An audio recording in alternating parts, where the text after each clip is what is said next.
Okay.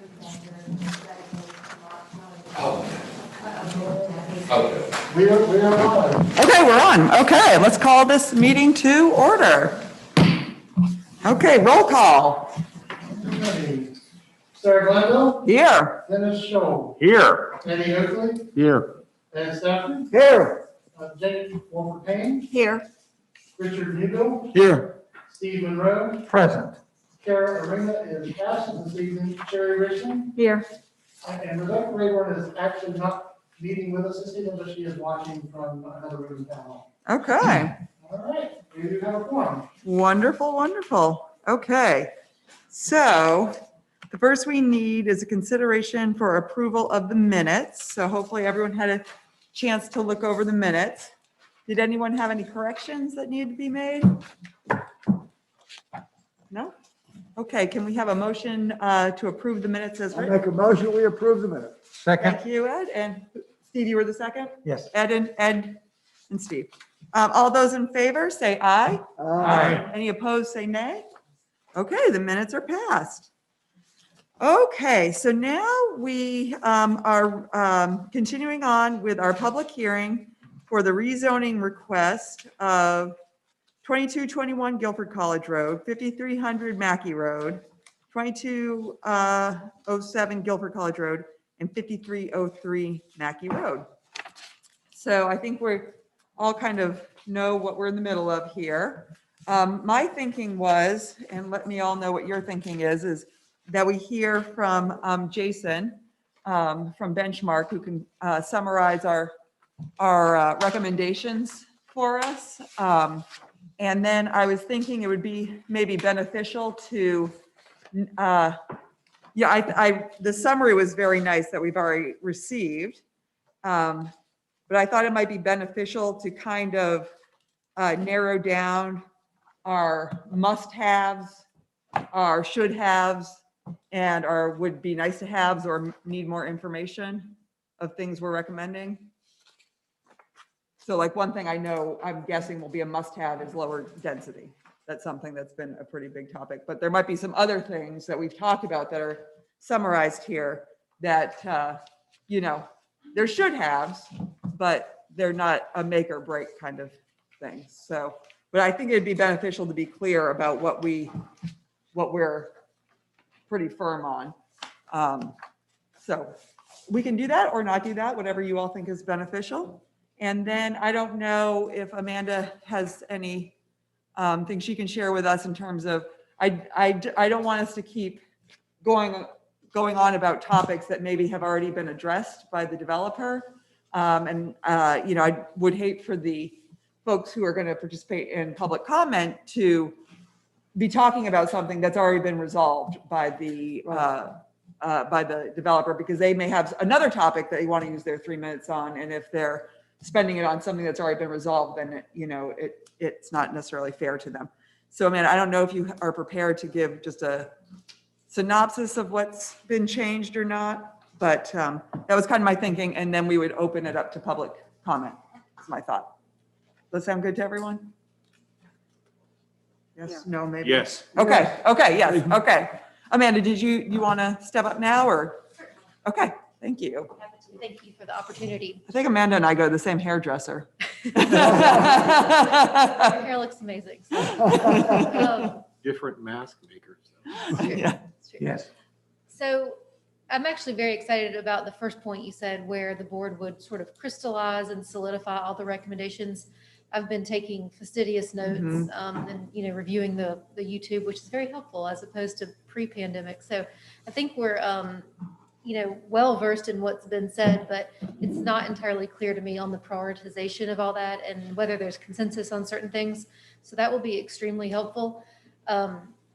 Certainly the development team has talked and discussed the things that we've heard, but we have not instructed our designers to go back to the drawing board yet. So Okay. we're waiting for that direction. One thing I can tell you, all the talk about buffer width and planting, that's 100% going to be done. And the intent was always to, follow the scenic corridor overlay district and plant that to the style and type and aesthetic that the town would want to see. The widths that y'all are discussing, whether it's bermed or not, again, if you have particular details about how you want to see that, please provide them. But yes, I can tell you that's something that we've always intended to do. The sidewalks along Guilford College Road and Mackey Road that have been asked about, that's a part of the plan. Whether or not that was clear before, I just wanted to clear that up. Wonderful. But otherwise, I think we're kind of, it is a lot of ground that y'all have covered, which has been incredibly helpful. So we're kind of waiting to see how all that falls out in terms of the pyramid and the consensus. Okay, wonderful. Thank you, Amanda. Thank you. I hope your child is feeling better. She is. Thank you so Oh, much. good. I know how that goes. No, it's not. Although it seems to be, for me, the only time my children are actually calm. So there's an upside. Okay. Should we, and I did want to mention too, I know we, at the last meeting had said we didn't think we would be prepared for public comment yet. And so some people who may have tuned in to the last meeting may have not known that we're going to actually end up opening public comment today.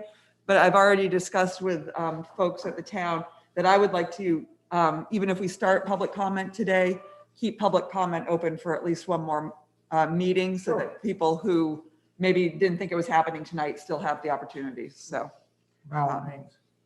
was that? By all means. Okay, wonderful. Thank you, Steve. Okay, so let's have Jason come up if that makes sense to everyone, and he can help us summarize here. And all right. Well, everyone, I hope received the summary of the notes, and literally it's tried to take it as much as I could exactly from what you saw me write down during the meeting. So if I missed something, please let me know. But I think I got everything. We actually have the originals floating around here somewhere. So you've done a lot of work. You've set forth a lot of desires and ideas and things you'd like to see further considered with the proposed development, and all that is outlined on this report that I've given you. I don't know how much more you really want me to cover tonight, but I'd be happy to answer questions, or if you want to start walking through some of this. But I think, you've got a great list of material for the developer to go back and look at and make refinements to their proposal. Whether or not you want to add more detail to it tonight is up to you. And if there's some things you want to prioritize based on your review of this, that's fine as well. But as you know, there's not a whole lot of, there's some specifics in here, but there's still a lot of room for interpretation on some of the things you discussed. And I think that can be up to the developer to interpret that based on what they've been listening to, or you could get more specific on some of those if if you have a desire to do that on some of those. But be happy to open it up for discussion, turn it back to you. And I don't really need to, unless you really want me to read through these, I can. well, hopefully everyone got a chance to read through them. Did anyone have any questions about them for Jason or? Well, I wanted to address an overall concept is that we have been more or less looking at the whole picture and then kind of working down, as you say, down to specifics. And you're looking for specifics too, because I think some areas are still general. We all agree generally let's say that we want a variety of brick and stone.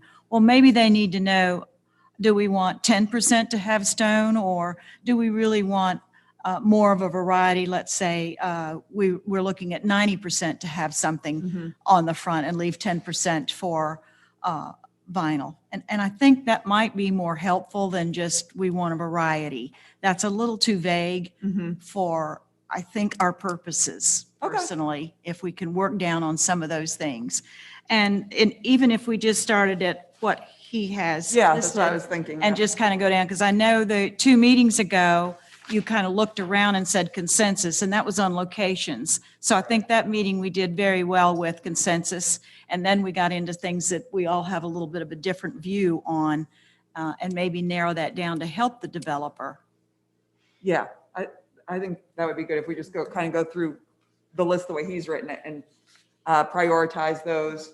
And then we can also that way have discussion too, Sherry, of things like, for me personally, this is me personally, I'm not saying for the board, I don't feel I'm necessarily in a position where I want to say it has to be 90% or 10% or 85%, because I don't have a good visualization of what that really means. I have more of a general concept of what I think an attractive neighborhood looks like. But others may feel like, yeah, we need to narrow it down to exactly that. So we can have those kind of conversations, I think, as we go through this. Is that good? Is that good? Okay. All right, well, let's get started with the single-family residential design concepts and concerns. We'll just go through that. Starting with number one, there was a lot of discussion about how much, just Sherry's point that she just mentioned, when you look at primary materials and that being stone or brick, what percentage, if you really want to get that specific, if you've got something in your mind as some of you on the board, then let's hear that. What do you think a percentage would be of primary materials? I'd like to see it 50% or more. Okay. Any other discussion about that? Are you meaning 50% of the front facade or 50% primary materials on at least 50% of the buildings? Yeah. Primary materials on at least 50% of the buildings? Yeah. I think some of us might go higher than that. Okay. Yeah, I think 3 sides is front and 2 sides. If you do something with brick and stone or either or, doesn't have to be a combination of both. It can be brick, it can be stone, but at least the front and the 2 sides. So you're suggesting 75% then? Well, So are you suggesting every house be 75% or 50%, or that 50% of the homes or 75% of the homes have these details, or both? or both. I don't want to see a vinyl project. So are you saying 100% of the units built should have some elements? Brick and Okay. stone and not vinyl for the trim, but the cement board or however you want, Yeah. covered board Yeah. or not vinyl. Okay, yeah.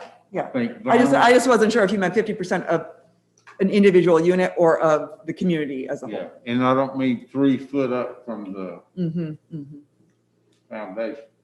I'm talking about at least to the first floor. Okay. That's my concept of quality. Other thoughts? One thing I will say, so I did a little project. A good friend of mine lives right next door to Dennis, actually. And so I did a little project last weekend over at the house, and I went and poked around Dennis's yard. I don't know if you saw me back there, like going around the house. And Oh, looking. yeah, there's strangers back there all the time. So I was looking because we had talked, I can't remember if it was last meeting or 2 meetings ago, about Dennis's home is vinyl siding, and it's very attractive. And one thing I really noticed when I looked at that and then started looking at, Rebecca had mentioned the townhomes that are up here, the Magnolia on Main, and that we just see kind of a sea of vinyl there. And what I realized for me, again, this is my personal aesthetic, and again, I'm only personally concerned with homes that are visible to the other neighborhoods, but is that it's windows. Windows make a huge difference, like architectural details, so it's not just all flat, and then a good number of windows, because then you don't have just this wall of one thing. And I think from what I see from more modern current buildings are that they just, I guess for price reasons, cut out a lot of windows. There just aren't a lot of windows in them. And then you just get, particularly on the backs of homes, and then you just get these big swaths of vinyl siding. Yep. And a lot of times, like what we've been talking about, is what we see from the street is actually the backs of people's homes. So that's what the aesthetic is. So I think no matter what we determine in terms of materials, that it's also maybe worth considering if to cut up the swaths of one thing, that we need to also consider if you're going to do vinyl on the entire back of the house, that it needs to have some kind of detail besides just, oh, all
efficient.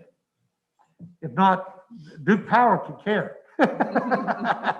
They want to run those heat pumps, but they're challenged to do that. And part of it has to do with code.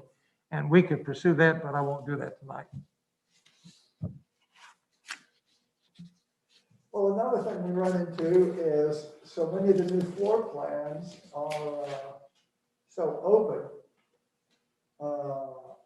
Yep. that you have problems finding places to sit your furniture, to decorate the houses, so they like to have some rooms with some solid walls in them, you know, to have to Mhm. place your beds off of and so forth like that. So there are a lot of factors that go into making that work. And, Well, you always have interior walls for that, yeah. like bedrooms and stuff like that. Every bedroom's got 2 interior walls. That's true. That's true.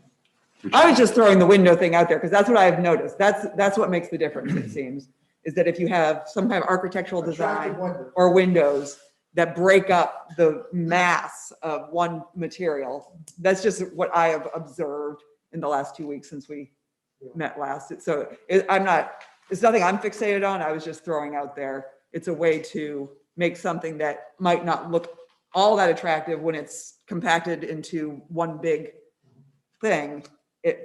When it's broken up, it's more appealing to the eye. And they can do some lovely thing with vinyl, with half rounds, quarter rounds, palladiums, circles, and variety of things like that. There's some lovely things that you can do out there. And because it's vinyl, it's still affordable. You go with wood or cladded product, then it gets to be fairly expensive. But vinyl is currently still affordable. I don't know what the floor plans are going to be, Steve, but I'm all about energy efficiency. But I don't want to hear they can't have some windows because of energy efficiency if then they're going to have 12-foot to 20-foot ceilings in some of these homes, because that is not energy efficient at all. So. You're correct. You're correct. Well, so you had a lot of different ideas there. Is that something that you feel that you have a comfort level with settling in on a percentage? Is that something you'd like to have some feedback or have the developer propose something back? What are your thoughts? Eddie, why don't you propose what you did a while ago, a percentage, and that narrows it down a little bit. We still have room for affordability. If we knew what was planned, the footprint or the layout of the homes, the type of building they're going to be, then we could zero in on windows and stone, rock, brick easier if we knew ahead of time. We're shooting in the dark of saying what we want and don't know what they have planned unless it's in the book. If what they have planned is in the book, I'd be surprised, but I'd love to see the builder's plans. You're looking for renderings. You're looking for renderings. Yes. Well, you know, one of the things that just dawned on me at the end of our last meeting was that these house plans didn't look like they would fit on the lots. Mm-hmm. You know, the lots are narrow and deep, and these are rectangular homes. And for me, it just really said, I like the homes okay with a little tweaking, good windows, and like the porches and so forth, but we're going to need bigger lots Mm-hmm. to be able to have those and to be a little bit of room in between them. Now with so many people's home is becoming so much more a school place, a place of work, people working from home, that may not change. A lot of folks are going to continue to work from homes. Are going to need a little bit more elbow room and not less. Instead of getting so tight, you're going to need a little bit of yard for kids to play in and room for have offices at home. So Well, you had mentioned earlier about the openness. yeah, That's been a trend for several years now, for the walls that we were talking about earlier, with the exception of our bedrooms. I mean, Mm-hmm. Oh, absolutely. Yeah. it's not quite the great room concept, which was around 15 years ago, but it's a kind of an addition to that. Well, okay, so on this first point, though, let's narrow it down. Do we want to make a specific recommendation regarding two percentages? One, how many homes in the neighborhood have to have quality, quality materials?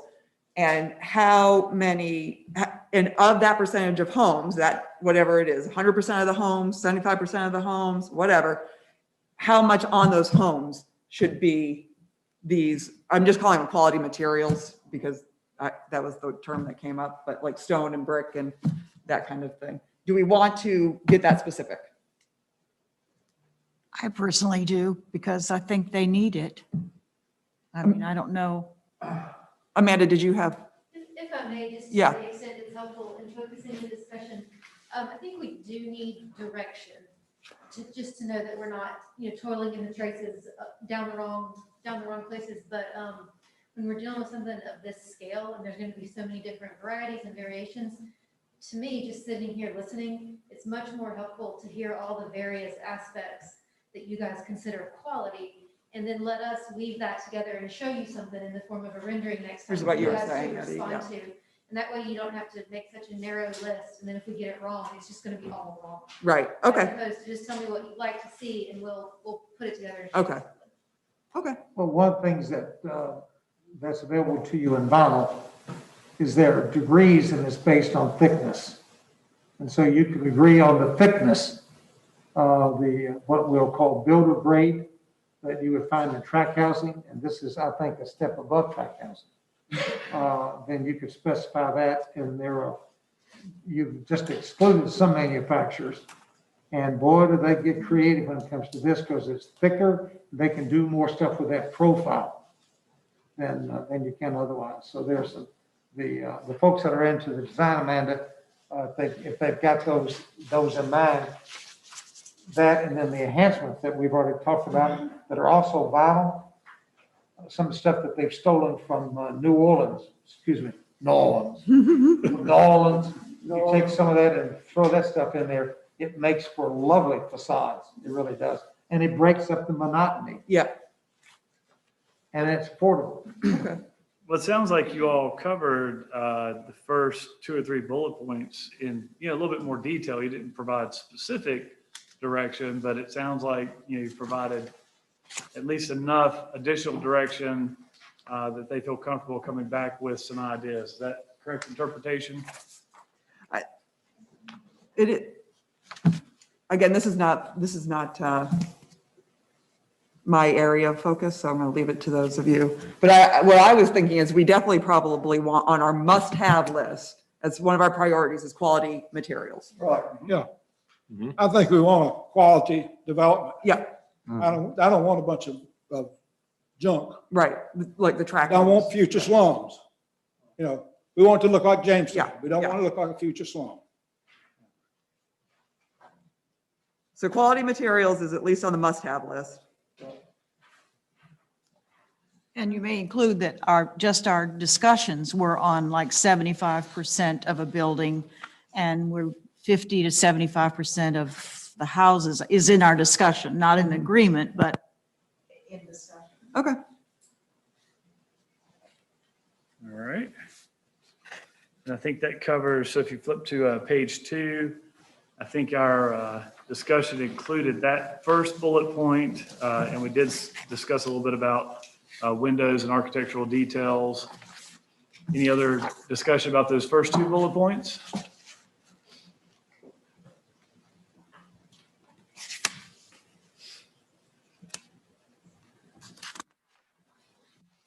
It sounds like no. Okay.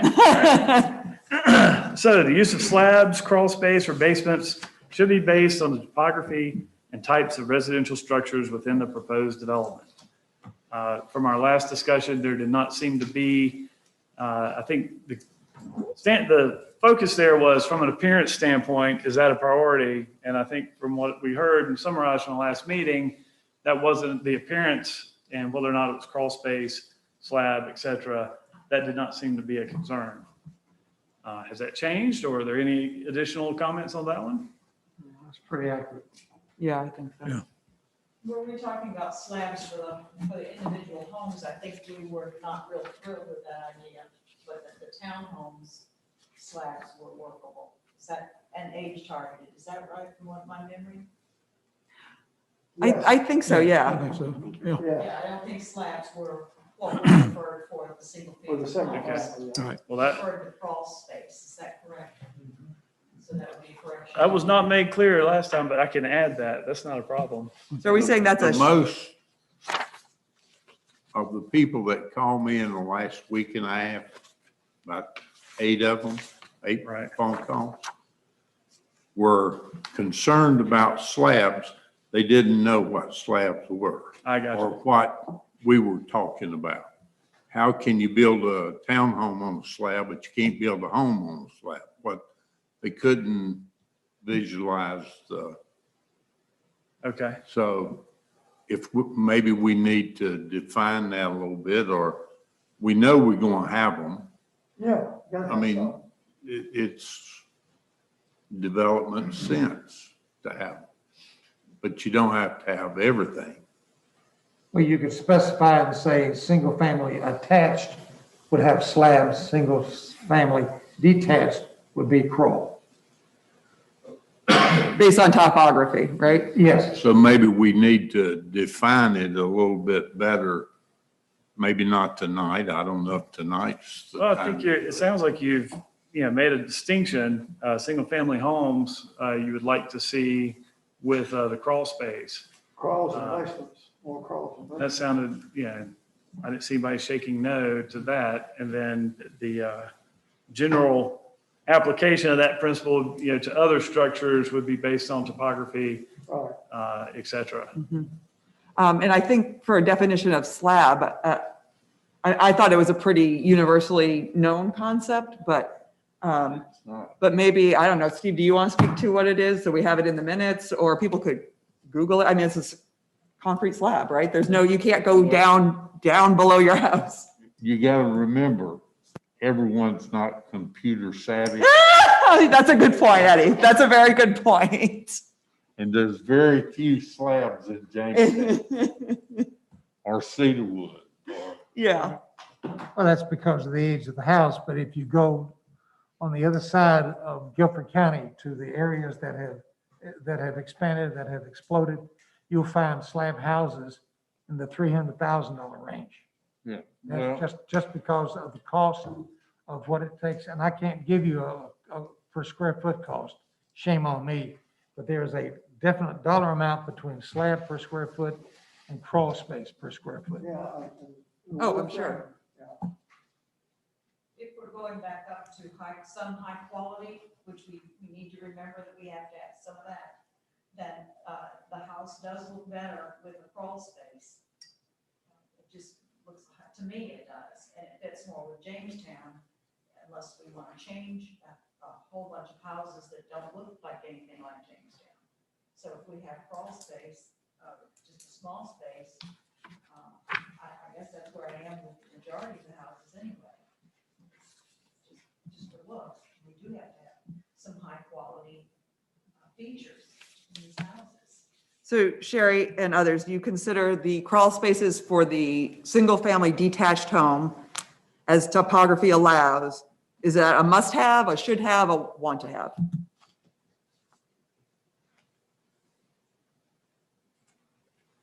Again, shockingly, this is a topic I have no strong opinion on, so, Yeah, I think 1, 2, I think I want to. Yeah, okay? but do it for something again like single family detached.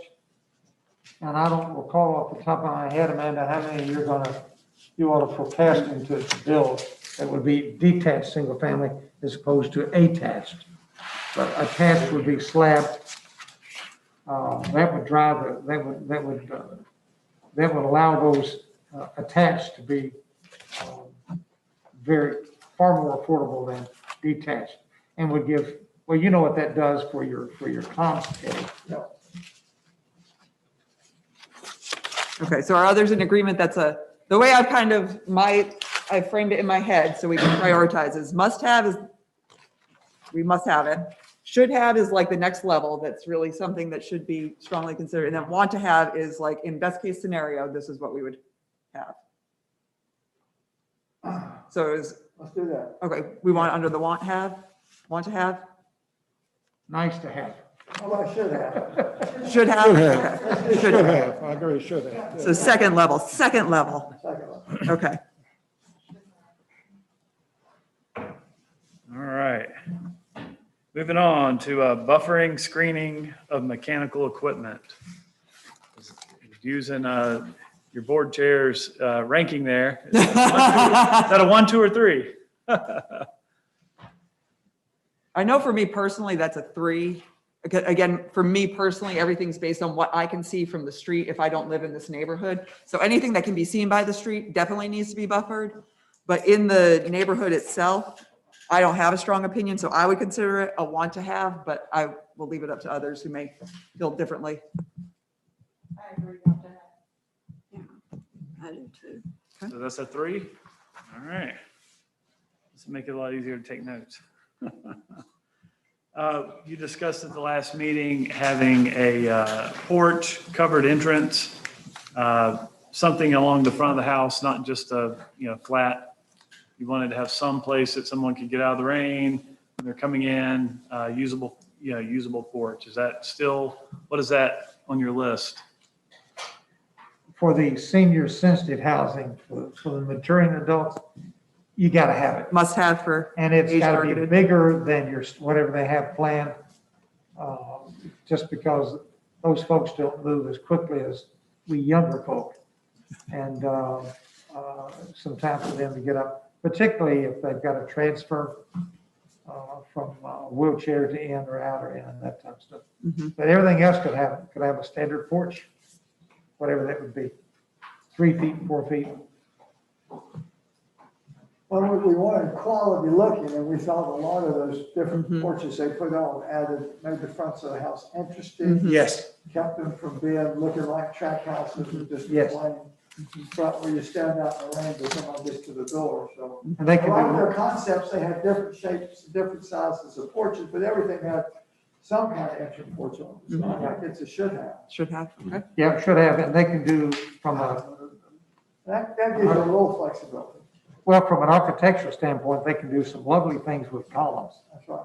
But like a half a dozen basic column types of that they can do. Mhm. And also, I think it would also depend on the architectural style, like a colonial doesn't typically have Yeah. a porch on it, That's but, right. You're right. so, if it fits with the style. Agreed. All right. We've got a tough one on the next bullet point because it's multiple bullet points. Oh, great. Where do you want to start on that one? Variation in lot size is encouraged from within the development. I think the lot size, bigger lot sizes is a must-have in my Yeah, eyes. right. agreed. I agree. And this might be one we do need to narrow down some Yeah. with specifics. Bigger lots must have.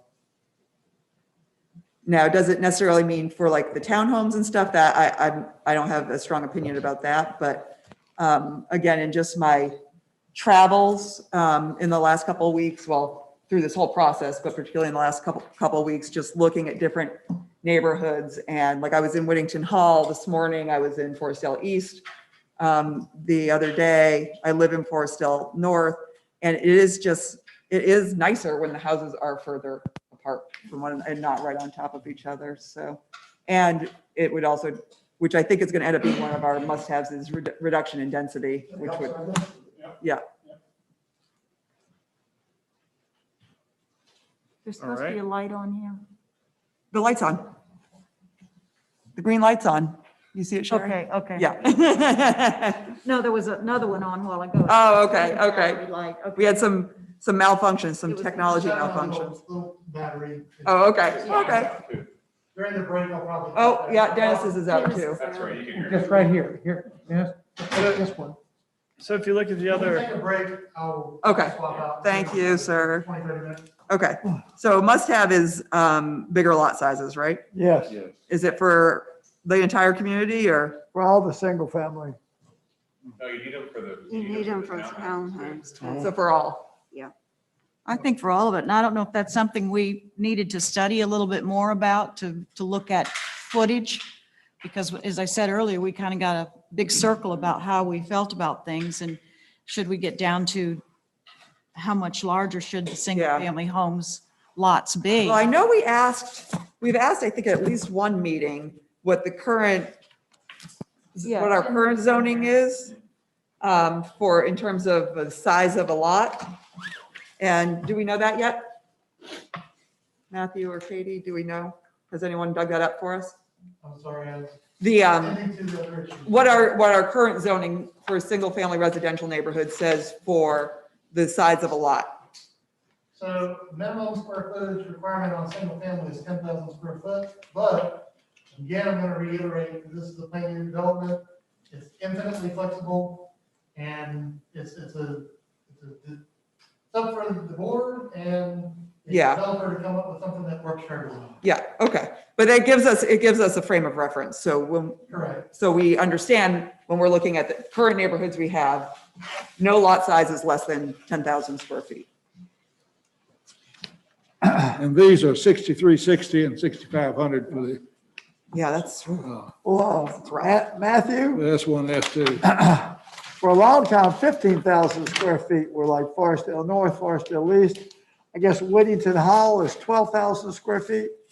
It just depends on the lot. Most of the things that you're seeing in Whittington Hall are gonna be in the, 0.4 to 0.5 acre lot size range. Okay. Some of them may be a little bit smaller than that. Just depends on the shape of the lot, that type of thing. and you said 12,000 square feet, Ed? Is Yeah, I that thought it was quarter acre? 12,000. What, oh, tell me, give me something that's 10,000.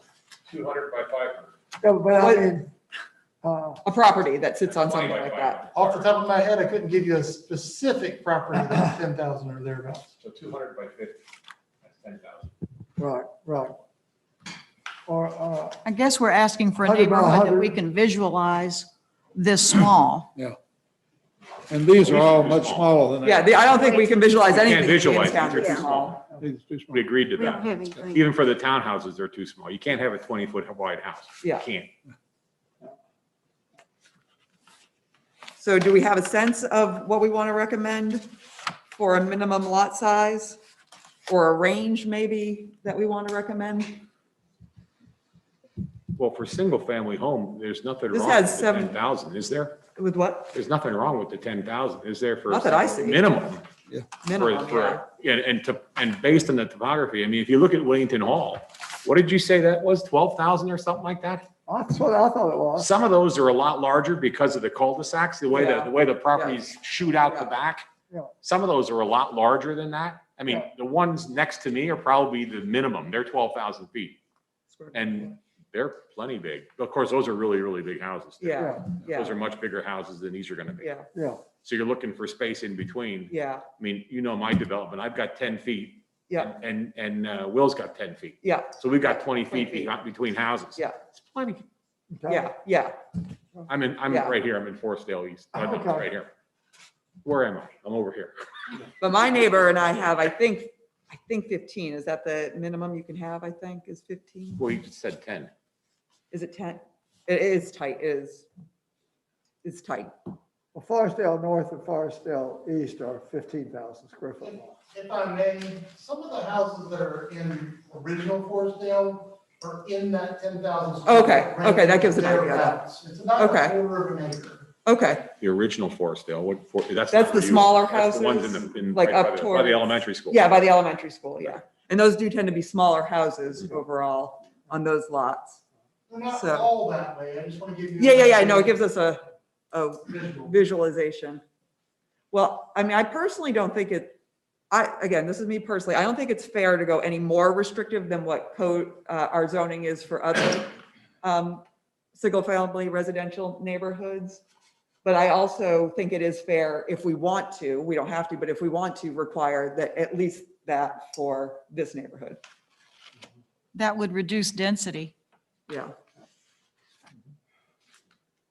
And what is printed in the book ranges from 6360 for S1 6,500 for S2, and 7,150 for S3. Yeah, that being the That's quite a biggest bit small. 7150, yeah, which is still small. So what are you all thinking for, I like the 12 personally, if we want this to be high quality. I like 12 personally. I like the 12. I'd be okay with 10,000, the same as we've got. Me too. Yeah. I'd be okay with that. Same here. okay, so we're going to put 10 to 12,000 square 10 to foot 12. lots. Yeah. That's for single family Single family. detached, right? Yeah. Okay, That's the key. Single family. okay.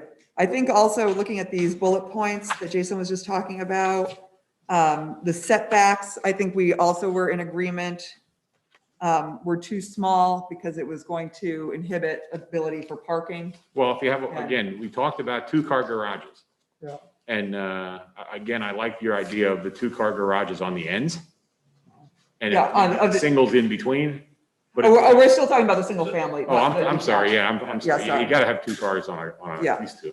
And I think one of our concerns was though, with the setback being so narrow, that you couldn't park a car in the driveway without blocking the Blocking the sidewalk. sidewalk, yeah, That's right. We'd like to see enough setback that you could park your car. okay. One car in front of that double garage.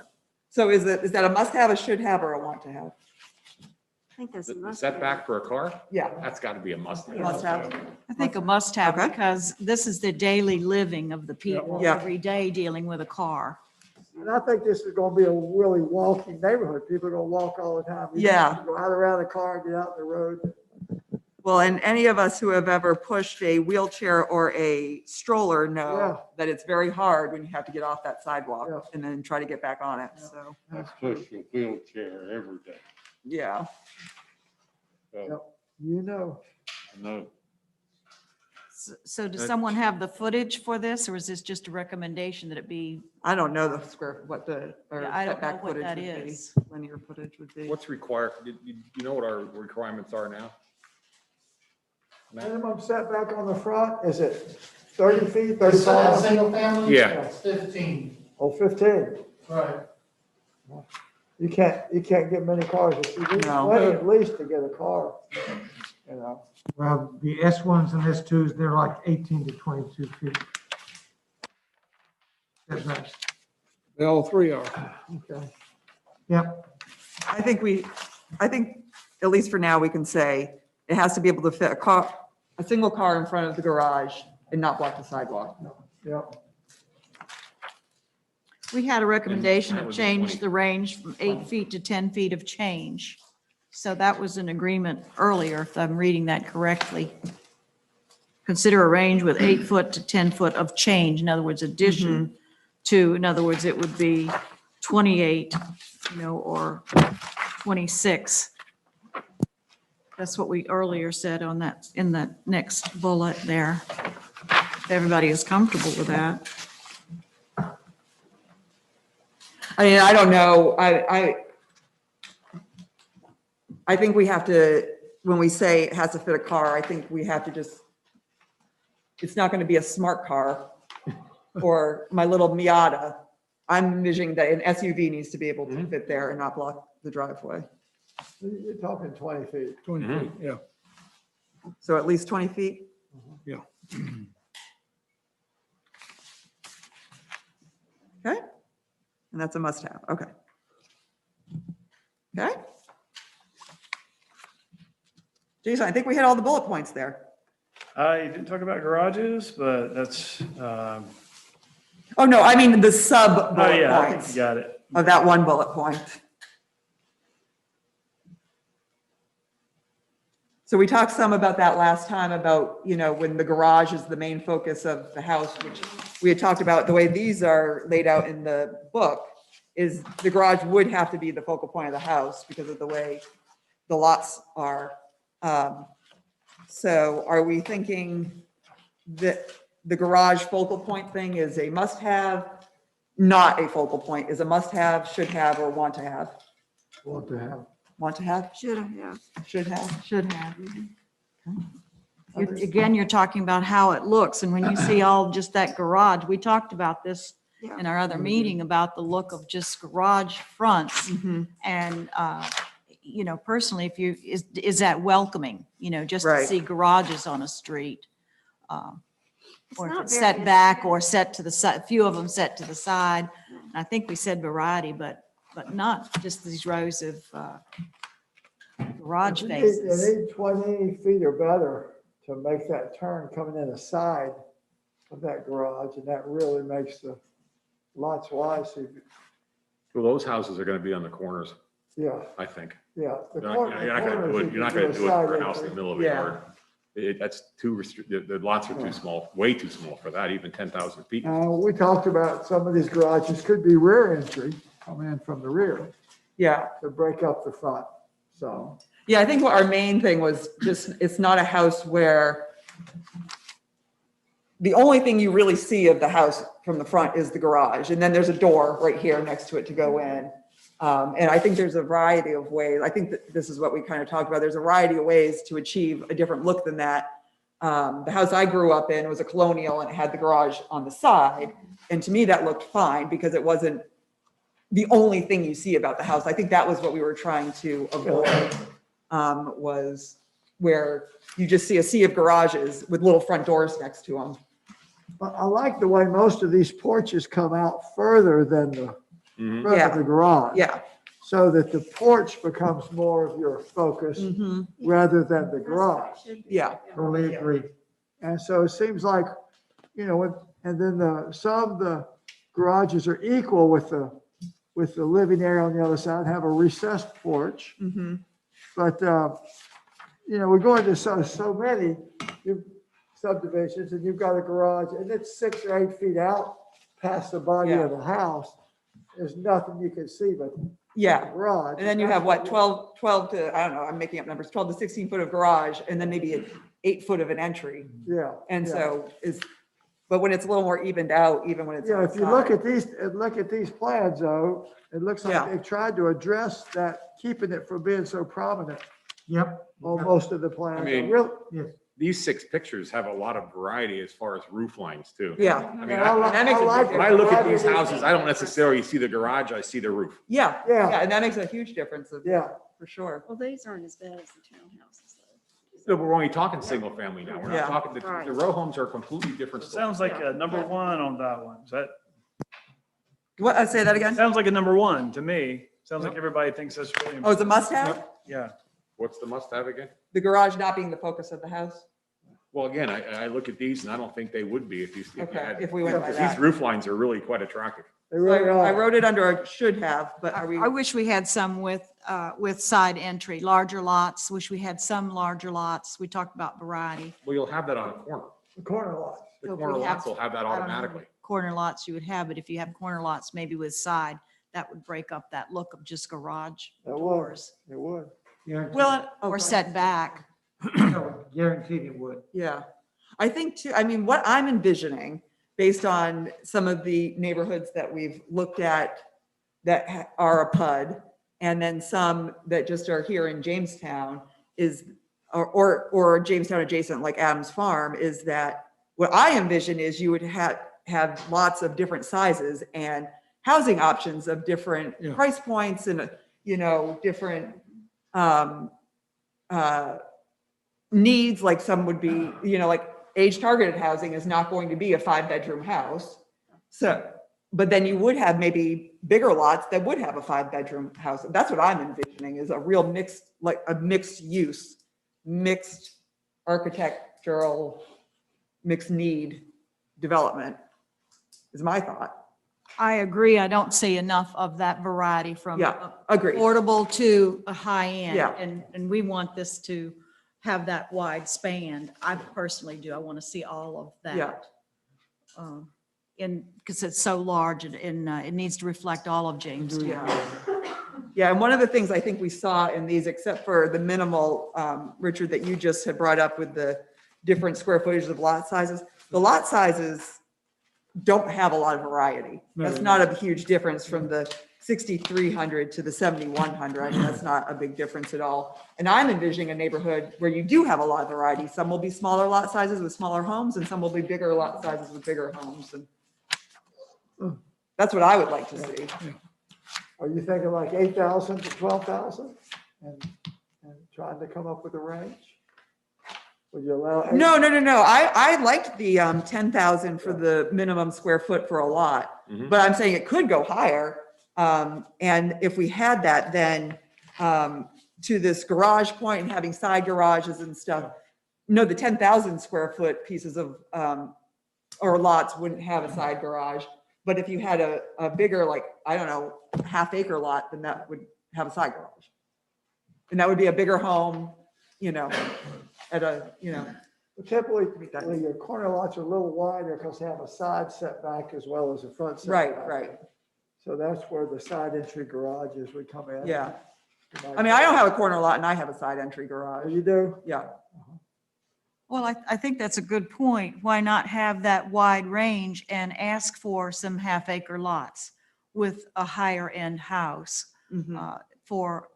to have that? And that will complement the whole Mhm. village anyway, and not have it monotone, Yeah.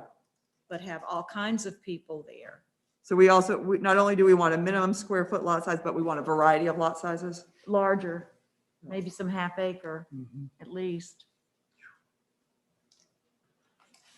I think the old rule of thumb is your lot price being about 20 to 25% tops of your package. And in that case, you've got usually a view of a water or a view of a golf course if you go up to 20%. So you make these lots that big, you're going to, with the cost of building materials, you're going to really be pushing the price way up there. Seems to me like in today's environment, a third of an acre lot, 15,000. Yeah, I had no concept of, 15,000 square foot lot. I just said half lot acre It's a because big it one. just, I mean, that's a big lot, and they don't have any more than that in Whittington Hall, and certainly No, I homes agree. the caliber of Whittington Hall would be Absolutely. a beautiful subdivision, Mm-hmm. would be a beautiful development up there within the bigger development. yeah, and I don't know in Adams Farm, some of the neighborhoods that have the bigger homes, I don't know what those lot sizes are there either. Never been. I just made up half acre. I didn't mean That's to too big. make it steadfast. I have an acre. You have an acre lot? Yeah. Yeah. But typically, those lots were because we had to have a septic tank, and you had to have the well on the other side of the house from the septic tank. So, a lot of folks have moved from an acre lot to a half acre lot and wonder how I ever mowed the grass on an acre lot, I moved from 3 acres to 3/4. Now I'm wondering how I'm gonna keep mowing the grass on 3/4. On the other hand, I went from 2.5 acres to 7 acres. Oh, wow. I don't have any yard. It's all wood. All woods, That's yep. a natural area. Okay, so for must have, we're saying, we're saying bigger lots. And I think we agreed on a 10,000 square foot minimum. Mhm. And we also want a must have of a variety of lot sizes, so to accommodate different size homes. Mhm. But we maybe not, I don't know, it didn't sound like we had consensus on dictating what bigger than 10,000 square foot lot would be. But You could a go- variety. You could go 10 to 15. Or 10, yeah, And 10 then, to of 12, course, 10 to 15. They're going to be lots that there's no way they can make them, Right. Lots, you get Yeah. corner lots, sometimes they're going to go over that because there's no way to get 2 lots out of it. Yeah, So you're going to have some naturally bigger lots just because of topography. okay. And then it sounded like another must-have was the garages not being the focal point. And it sounds like if we have some bigger lot sizes in there, then it's going to be easier to accomplish that. Right. Okay. Okay. All right, what about separate driveways? Still in agreement on that? Yep. Yeah, Yes, yeah. And that's a must-have, should have, or want to Must-have. have. must have. Certainly in the single family detached. And then I think if you do everything you're saying, you got that last bullet point. It's a little bit tougher to come Yeah. up with a specific. Yeah, to not have a cookie cutter feel, but I think some of the things we've talked about already Uh-huh. address that. And certainly, All right, hopefully, any builder would understand what that means. let's jump into the townhome design. The first bullet point there was concerning garage size. What are your thoughts on those bullet points? To me, garage size fits with house size and lot size for those. I think the lots are too small. They're 2,000 and 2,200 feet. That's a very, very small lot. Yeah. The houses are 20 feet wide and 22 feet wide. That's an extremely narrow house. Yeah. And those setbacks were 20 feet, but, which is probably okay for one car, but a minimum, you're not going to get anything else in the car. Or the garages are too narrow. Yeah, On a 20-foot house, a 12-foot garage, you got an 8-foot house on most of the first floor. Well, we're talking about townhomes on this one. Yeah, Oh, okay, gotcha, okay. Yeah, we're with you, Jason. All we're right, looking at all here. right. So, So what's your thoughts about that bullet point about the garages? Is all of that a must-have? I Should think, have? Well, I like the idea that Ed had like, last meeting was on the ends, you go to 2-car garages. mhm, You could even turn the sides on those because you're going to have roads there. yeah, And then you could have the singles are in the middle. yeah. And you're gonna have to have some, if you have some smaller units. I just drove by that. one-car garage. I just drove by that group of housing that's not Ganaway. It's around the corner. yeah, yeah, Wherever yeah. that road is that comes up from Food Line. That is Ragsdale Road, Yeah, thank you very much. That is okay, my whatever. street, Dennis. I can't name all the roads in my own development. I know that you live on Royal Road. Thank There you very go. much. There you go. I do too. That's about it. But they have, on the ends, they have 2. In the middles, they have 1. And I think I looked at it. I Yeah. stopped and actually looked at it just today. And I thought that those 4 houses were pretty attractive. No more than 4 either. Yeah, but when we talked about that, we didn't want 10-foot long units, you know. I mean, Yeah. 10 That's 15 this. I think we said no more than 6. That's No this. more than 5 or 6. Yeah. But I think we did talk about that the garages, Well, I asked. Would have to be I asked Amanda how wide the garages were going to be. yeah, And if the doors are 10, the garage is 12, that's too narrow. It's too narrow, yeah. Because you're going to have an 8-foot, you have an 8-foot car, Right. basically with mirrors. To get out, you're going to have 1.5 foot on each side. That's not Yeah. enough.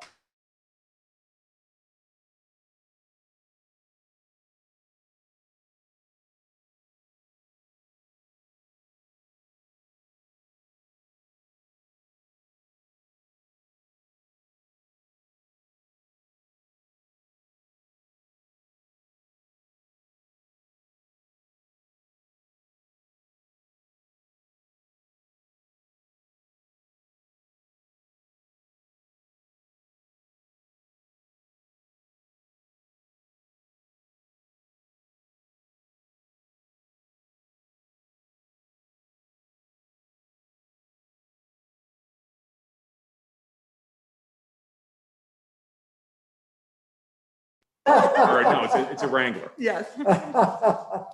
Well, just remember, most parking spaces are, 8 feet, something like that. Yeah. But parking space is very different than a garage. They're outside. Yeah. I mean, a garage, you need to get stuff in and out of your car. You need to hold guard. If you have a child, you need to be able to wrangle all of that with it. And people who are not wealthy have children.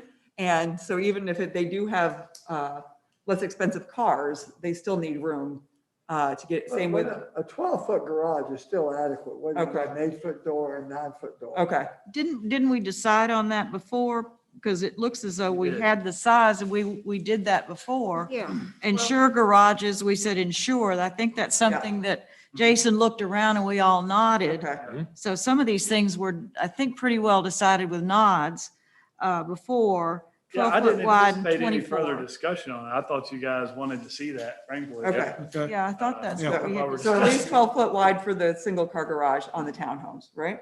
Yes. Okay. Yes, that was the townhomes. All those bullets I agree with. Yeah, okay, great. That's a must have?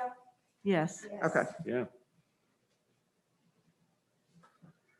All right, I think you've already voiced the concerns about the driveway. Do we need to go over that one again? No. No. Okay. All right. I think garages should not be the focal point. Do you feel the same way about that for the single family and the townhome? Okay. Well, that's going to be hard to do in a town. That's harder. It is harder to- Harder in a townhome. That's going to be hard to do in a 20-foot wide town. Yeah, I mean, you just don't have so much work. you're not gonna be able to move the garage. No, no, you won't be able to move the garages. No, I think it would have to be things like architectural detail and stuff that would draw your eye. I mean, you could have a nice roof up above, nice windows up above, whatever, to really Yeah, give you more than just the garage door, but you're You not can gonna still get it. make it not the focal point. Yeah, still Setting try to make back it not the a focal. few feet, you know. And that's what we have. Garages should not be focal point. If you have a variety of quality building materials on the fronts with variety, one is stone, one is brick, that I would go to that and not to the garage possibly too. Right, yeah, that's good. It would go and have a That variety would in take those, your eye instead of in the those garage. townhomes. And it also would dress up the townhomes too quite a bit. The next one, there was not really conclusion on, other options for accessibility to the garages, whether or not, you discussed the idea of a drive going to the rear. So there's lots of options there. I don't know if that's something you want to focus in on and make a decision, or if you'd rather keep that open. There's one thing that hasn't been mentioned because we don't have the arborist, the report in. But if there is a stand of trees that is pretty valuable, pretty significant, that may determine that you're going to have this stand of trees that you're going to save. And that may determine how you want to put a road to the back maybe and have 3 entrances to the back of these townhomes or age-targeted homes. So you may, if we look at that arborist report, that may affect some of the variety and at least give the option of if you're able to save this, let's go ahead with making one driveway in and it parts in the back. That seems to be moving it up to a higher end too, because we have some oxygen going on to those townhomes somewhere. I mean, I kind of would like to see the townhomes similar to the single family, that there be a variety of kinds of townhomes. So the Ganaway is a perfect example. You have ones on one side of the street that look very different from ones on the other side of the street at different price points and attract different customers or buyers. And I would like to see that kind of thing. And the ones on Ganaway are right up to the sidewalk. I mean, they have a little bit, but which feels like not you sit on your porch and you say hello to people as they walk by and you park in the back. And then you have the other ones. I mean, I would like to see, just like we want in the single family residential, I'd like to see a variety of townhomes so that there are really affordable townhomes for folks, but then also people who are wanting a townhome as they retire or whatnot, or it's their first home, but they want something a little nicer, then you've got that too. And once you've lived much of your life, you've got all this stuff and you want to get out of single family, get into townhome living where you don't have to mow and don't have to keep up the exterior. You still got all this stuff you want a good sized townhome Right. to move into, Right. So Yeah. there's a place for that larger townhome. Sure is. There is, and I'll be looking for one. I might be looking for one. I was gonna I'm gonna say, give up all my stuff. listen, Ed and Eddie, there's one for sale right down there on Ganaway Street. So would you No consider? steps, no steps, one level. So Double so for garage. access, they really? is that a 1, 2, or 3? I mean, I think it's a 1. Okay. well, I think it goes, Having options is a 1. I think it goes with the I variety. think their townhome project can really be made attractive, really attractive Right. to blend in with the single family homes. But they're gonna have to have a variety of styles and floor plans. And I think it'll come in, Okay. be well received. So I think we're less focused on the garages needing to be in the back of Gotcha. townhomes as we are on, we'd like to see a variety of townhomes. Okay. Yeah. Got it. Is that a must, a should, or a want? It's got to be a must because we don't want this. Yeah, We don't want that's exactly what we're trying to avoid, yeah. So it has to be a must. too many of them. Okay. So now that moves on to the number of units. At the last meeting, you would like to see no more than 6 attached units, Yes. but with a preference 4 or fewer? Is that still, is that a 1, 2, or 3? I prefer 4, just because it ends up looking like some of these pictures that Right. we don't want in Jamestown, and we do have some already that have more than 4, and it really is not attractive, and I don't feel as though that's how Jamestown prefers to look. I can't speak for all of Jamestown, but just from the people who call me, they don't like that one on Ganaway at all. Yeah, They are jumping up and down Well, all the let's start- time about Let's it. start with the would like to see no more than 6. Is that something you agree on? Yes. yes. Yes, that's a must-have for sure. Okay. Well, what about the 4 or fewer? Is That's that the a preference. must-have? 4 or fewer for me. Is it should? Or a must? I'm not opposed to 5, you know, or 4 or 5, but so I wouldn't fight over it. Well, what's the must? Because we can't say 6 is the must and then say 4 is the must. 6 or less is The a must is must. no more than 6 6. or less. Okay. 6 or less, yeah. And then the should is 4? Okay. Maybe they could have a variety of having some of them 4 and some. Right, again, I think it all goes back to Some- variety, yep. 6. Okay. Okay. Are we done the townhomes yet? So we can take a break? We've got the 1 or 2 story. Well, I think that goes with the variety again. And I think Is everybody in agreement on that? the 1 story, I think we were talking about kind of with the age targeted housing, like they have over here at the villas at Sedgefield, is what we were Yeah. talking about. Villas, Yeah.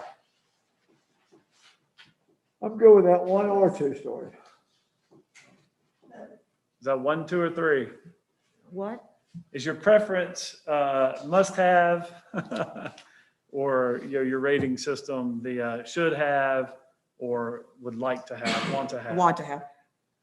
I mean, I personally think that the age targeted, we know is going to have to be single story. And I don't know if they intend to do those attached like they are over at the villas at Sedgefield or detached single families. So, But if you've got children at home, you want 2 stories, so you Yes. get them to bed and you can live your Yes. life downstairs a little bit before you Absolutely. get to bed, so. We're Yeah. gonna need a mixture of both. and- so yeah, I mean, I don't think we're saying they have to have 1-story townhomes. No, Right. no, So, we're not saying. yeah. No, age targeted 1 All story. right. Of course, that's, Be a that's, mixture. that's a given. But Yeah, not yeah, a mixture, townhomes. exactly. I don't know about 3rd level. I think we've ruled out 3rd level townhomes. Yeah, I don't think. We have ruled that out. Okay. Let's move on. I mean, I think if we had 3rd level, it would have to be like the topography at Ganaway, where it's on a slope. And so the back looks like it's 3 levels, Yeah. but the front is The 2. garage is on the. Yeah. You know, like you could have a Right. garage underneath, yeah. Yeah. Okay. For the materials, I think we have the same opinion, right, as we do about the single family, that it has to be high quality. Yeah. That's a The must rest of have. them are good. But I think we said there's a little more flexibility, right, with the townhomes? Yeah. And if we have a variety, we would expect to see different materials used on different homes. The location of the townhomes, I think it was a must-have that they not be on Guilford College Road or Mackey Road, right? Well, now you've got townhomes on Mackey Road already, right across the street, so. Yeah, I mean, I guess it would be depending on how they're facing is what I'm picturing on Mackey Road, because the ones on Mackey Road, you see the sides, right? And then you drive in and see the fronts. Jordan Creek does not want townhomes right across from them. Isn't Jordan Creek townhomes? But they don't want them. They want to live in them, they just don't want to see any? They just don't want to see the back of them, I think is what they. The back, but if it was like Jordan Creek where you drive in, Well, Jordan Creek, you're talking about 3,000 square feet plus. right? These are not gonna be 3,000 square foot plus on this size lot. That's why they Well, don't. that's what we're saying variety. Yeah, I know. So if those were the townhomes that they decided to make 3,000 square foot You know, plus. that would be, probably wouldn't be as big an issue. I mean, I think what we're saying is must have, we cannot see the backs of townhomes from Mackey Road or Guilford College Road. Is that right? Yeah. Okay. But if it's something like Jordan Creek where you drive into it, so you don't see the backs of the homes from the road. Yeah. Yeah. Yeah. Okay. Hey, Sarah, Yeah. Guilford College Road goes pretty far. Yeah. And as you start to go down the hill toward, Yeah, what is that? The gas station, okay? There's Sheets. Sheets, that's it. There's a big hill on the left-hand side as you go down the yeah. hill. There's gonna be nothing across the street but open land. You could actually have them there if you wanted to, because no one would care. There's no one across the street. Well, I think we were saying though that I And think again, with the buffering. For me. Right. With the right buffering, you're not gonna see them But anymore. even if if there were no buffering, which we know there will be, but They've got to be. even if you were driving down Guilford College Road, not living across from it, you wouldn't want to see just the backs of Well, townhomes. I'm kind of wondering what they're gonna do with that big hill as it is anyway. Yeah, yeah. It's pretty That's a steep. good point. I think the about must-have is we location. do not Pretty see the steep. backs of townhomes from Yeah. the road, right? From Mackey Road or Guilford College Road. That's the must? No, you can't see the back. Right, right. That's the must-have. We will not be able to see any backs of townhomes. Right.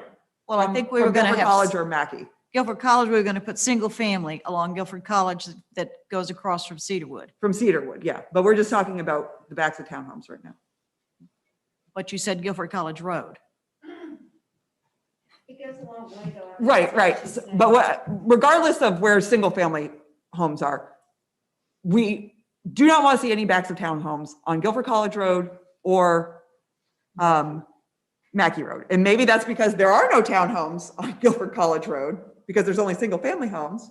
And same, do you know what I mean? Yeah. But regardless of that, we just do not want to see the backs of townhomes I wonder if or any Jordan Creek, homes, really. I wonder if Jordan Creek said that because they're concerned about the quality of the townhomes going in, and that they think that the single family across from there would better complement the price range, or That's probably part of. it's might be part of it. Concerned about keeping the buffering that they've got,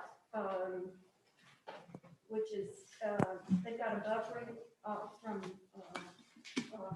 excuse me. Sorry. Yeah, I'm trying to wrap this up so we can take a break here.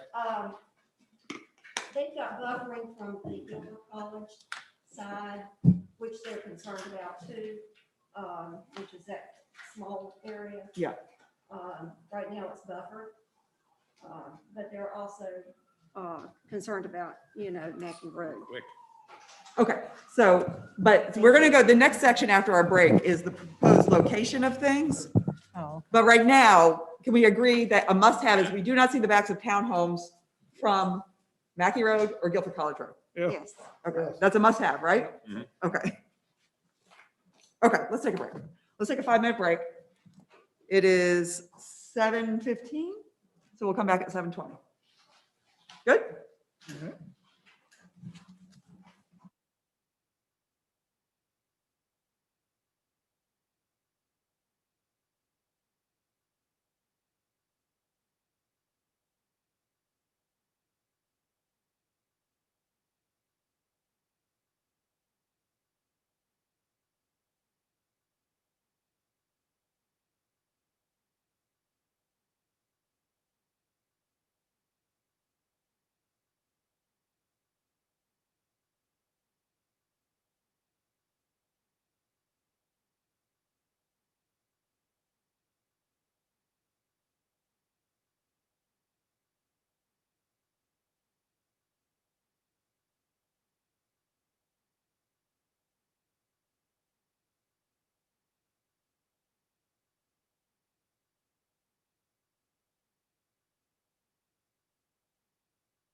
one. When you see Go. the garages, you're in the driveway. Okay, Eddie, we're back on. I'll look at that. We are back on, Eddie. Put your mask on. Okay. So as we move forward here, I think it's going to take us 12 years if we go bullet point by bullet point. So I'm wondering if maybe instead of going bullet point by bullet point, we look at the header. Like the next one is proposed location uses. And we hit in, what we need to see, what we must see, what we should see, and what we would like to see. And kind of, but not have to have a lengthy discussion about every single bullet point. I agree. Okay. And then we'll go into buffering and screening, density, and community impact. And then I know some folks have showed up for public comments, so we definitely want to have time for them. So does that sound good? Go quickly. Yep. Okay, that sounds good. All right. So proposed location uses. And Jason, please feel free to jump in, but I know one of our must-haves is the age-targeted housing being moved from the back of the community to a more central location, a more walkable location in the community, correct? I think we agreed on these locations. I think that was the time. Well- that more or less, I thought we. Yeah. I just want to make sure what we have in our must-haves, our should-haves, and, because some of the stuff, and I can't remember now from reading this over, I can't remember if we said exactly where things should be, but of course, we don't know the topography there. We don't, so we don't know where maybe commercial will end up being in terms, and so how is that walkable, So I don't know if we want to dictate too much, like this has to be in this corner of the development, or more broadly, we don't want townhomes right across from Cedarwood. Right. We don't want the ballpark, well, if we even want a ballpark, but we don't want that right front and center in the corner of Mackey and Guilford College Road. If there is that space, we would want that in a different location that makes more sense to, what is around it. Same with the pool, that kind of stuff, right? The only bullet points I see that you really have an open question about would be the Civic Corner and Guilford College Road and Guilford Road. Your And corner. My corner, I know, and I, at the last meeting, and I don't know if it will be at our next meeting, I think maybe the fire department's gonna come, because I had asked that, I hear there's some talk about a new fire department, them needing a new fire department building, and if that is part of this development, which we have not heard yet, but if it is, then I would like to hear more about that, and then we can talk more about, because I'm guessing that's where they would be thinking it would be, because that's the only civic usage designation in it, but I think we need to hear more about that. Well, what we could do, we really didn't want anything there that was going to cause a lot of traffic. And if we did say what we do want would be a fire station or a police station, that's not going to create a lot of traffic. I mean, we can say what we do want. Yeah, I mean, you all know what I want, which is nothing. Nothing. So, Yeah. so, but if there is talk about a fire department or what, I would like to hear what is actually being thought about for intended use, me personally, because I don't want to just blanketly say it has to be nothing there. But if there is something that's actually in mind there, I would like us to know that rather than just go on, because we could just spin our wheels of what we could recommend, so. Yeah. Rather than designate, can we leave that actually zoned agricultural? And then because then that, and the developer wants to sell that anyway, get rid of it. And then let the next person who wants to buy it come and say, here's what I propose, and then let's deal with it at that time. Well, we could, but I mean, if there's opposed any to- talk of like donation of land or anything like that, then that won't, if we keep it agricultural, then They're then, not gonna plant anything on it. That's, it's not big enough. no, but You know what I mean? It just- Yeah, I it would do. leave it would leave it to the next person who wants to develop something there to come Yeah. forward and say what I want to use it for. Then we deal with it at that point. Rather than designate. well, I don't know if, I Just don't ask you know. if it's possible. If I not, yeah, it's not, it's I don't not. know if that's possible. I don't know. I just want to hear, if there's something that's intended to be there, I would like to hear about it, is my point. And I have the feeling there are some thoughts that people Oh, want they the have, fire okay, then station we need to there, hear it. so, Yeah, and I agree yeah, with so that. I want to hear Fine. about that, so. All right.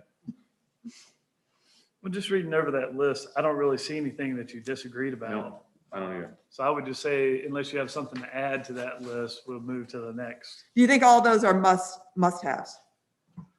Well, some of them are things that are, you can't really, I mean, we're not going to sit here and design exactly where the amenities should go. I think the general opinion of the board is that you want to see those centrally located and reduce the number of cul-de-sacs. We're not traffic engineers. We're not going to get out our maps and say, oh, Right. let's get rid of that cul-de-sac, get rid of that cul-de-sac. So I think we've given enough guidance under that topic to probably, I would hope, provide guidance to developer that wanted to, look at how to revise the plan. Amanda. Yeah, Amanda, did you have some input? I have one question before y'all Yeah. move on from this heading.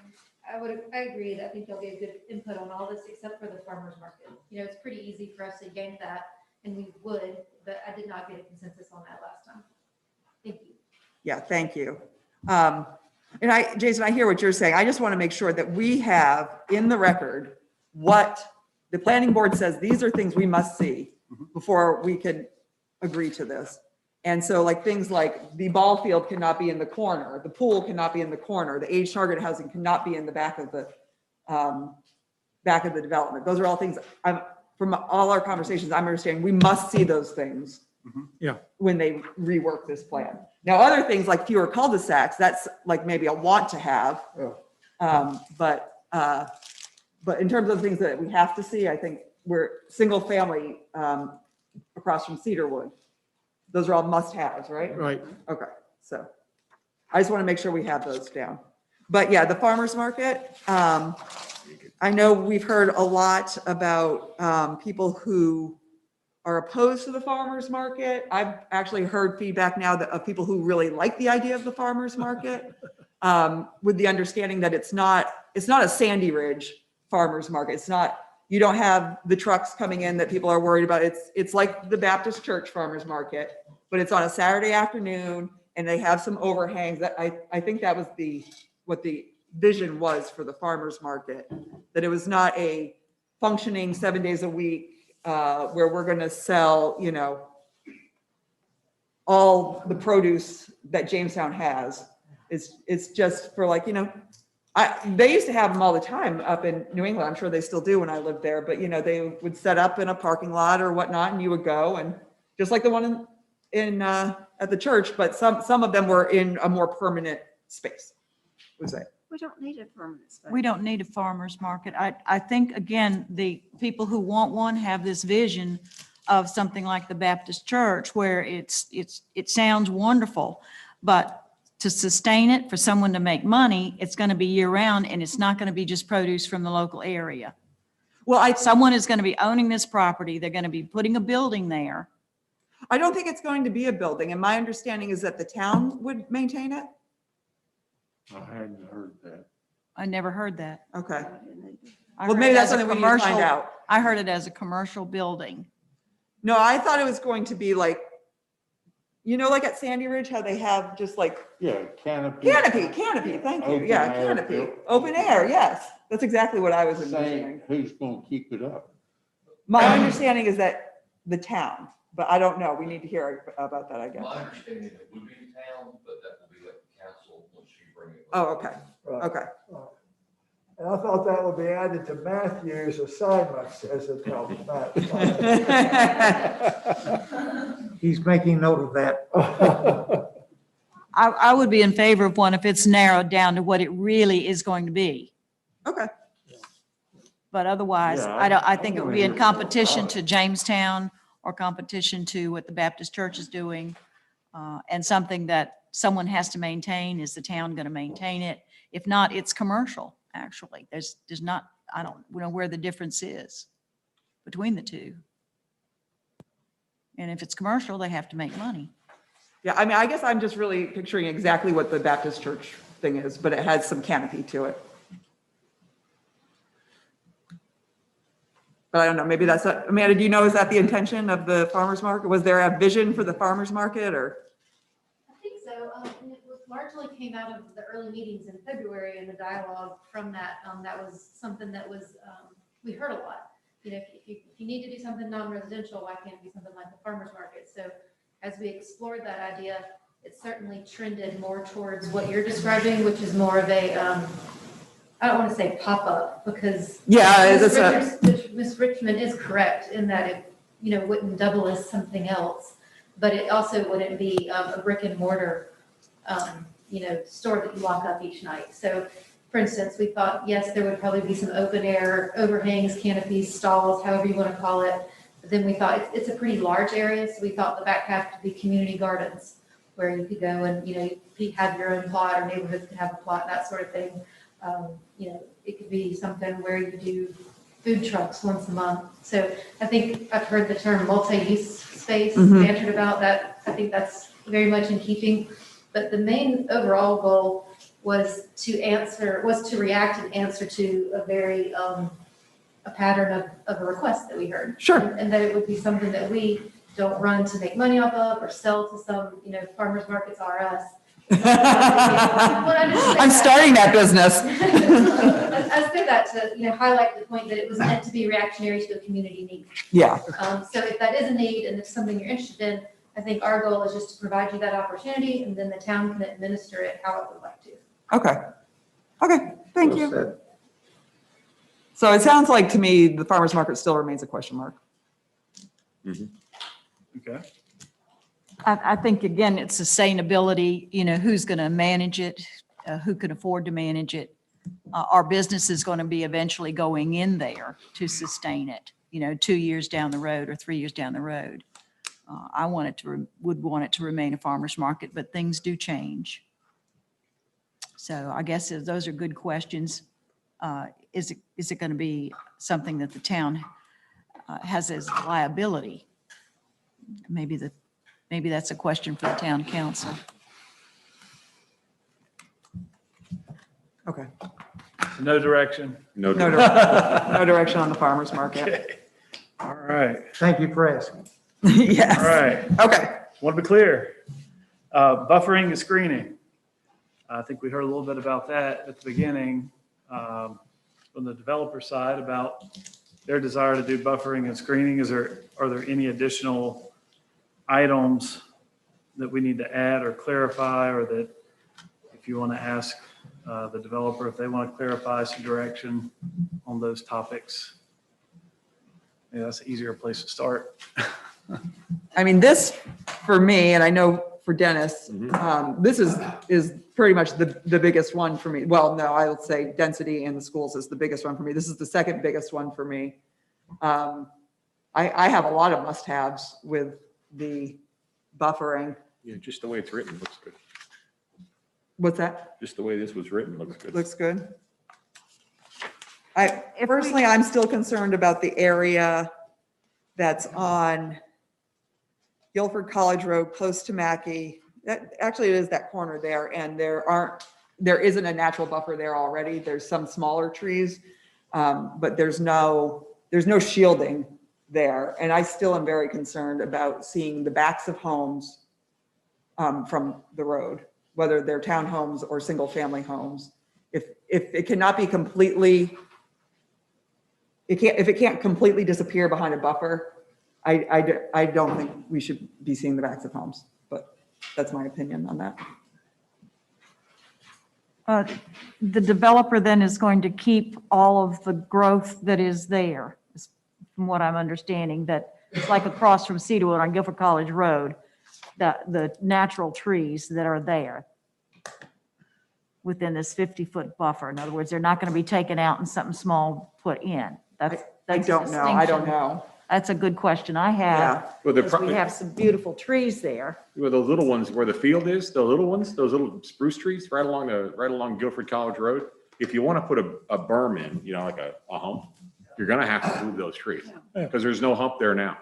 Well, I And that don't would know give that you more have height to to have it. a hump. I mean, you could put it behind there, but a lot of people were upset when the road was widened and a lot of beautiful trees were taken out, and they're seeing those just now starting to grow up as they're natural, they naturally grow there.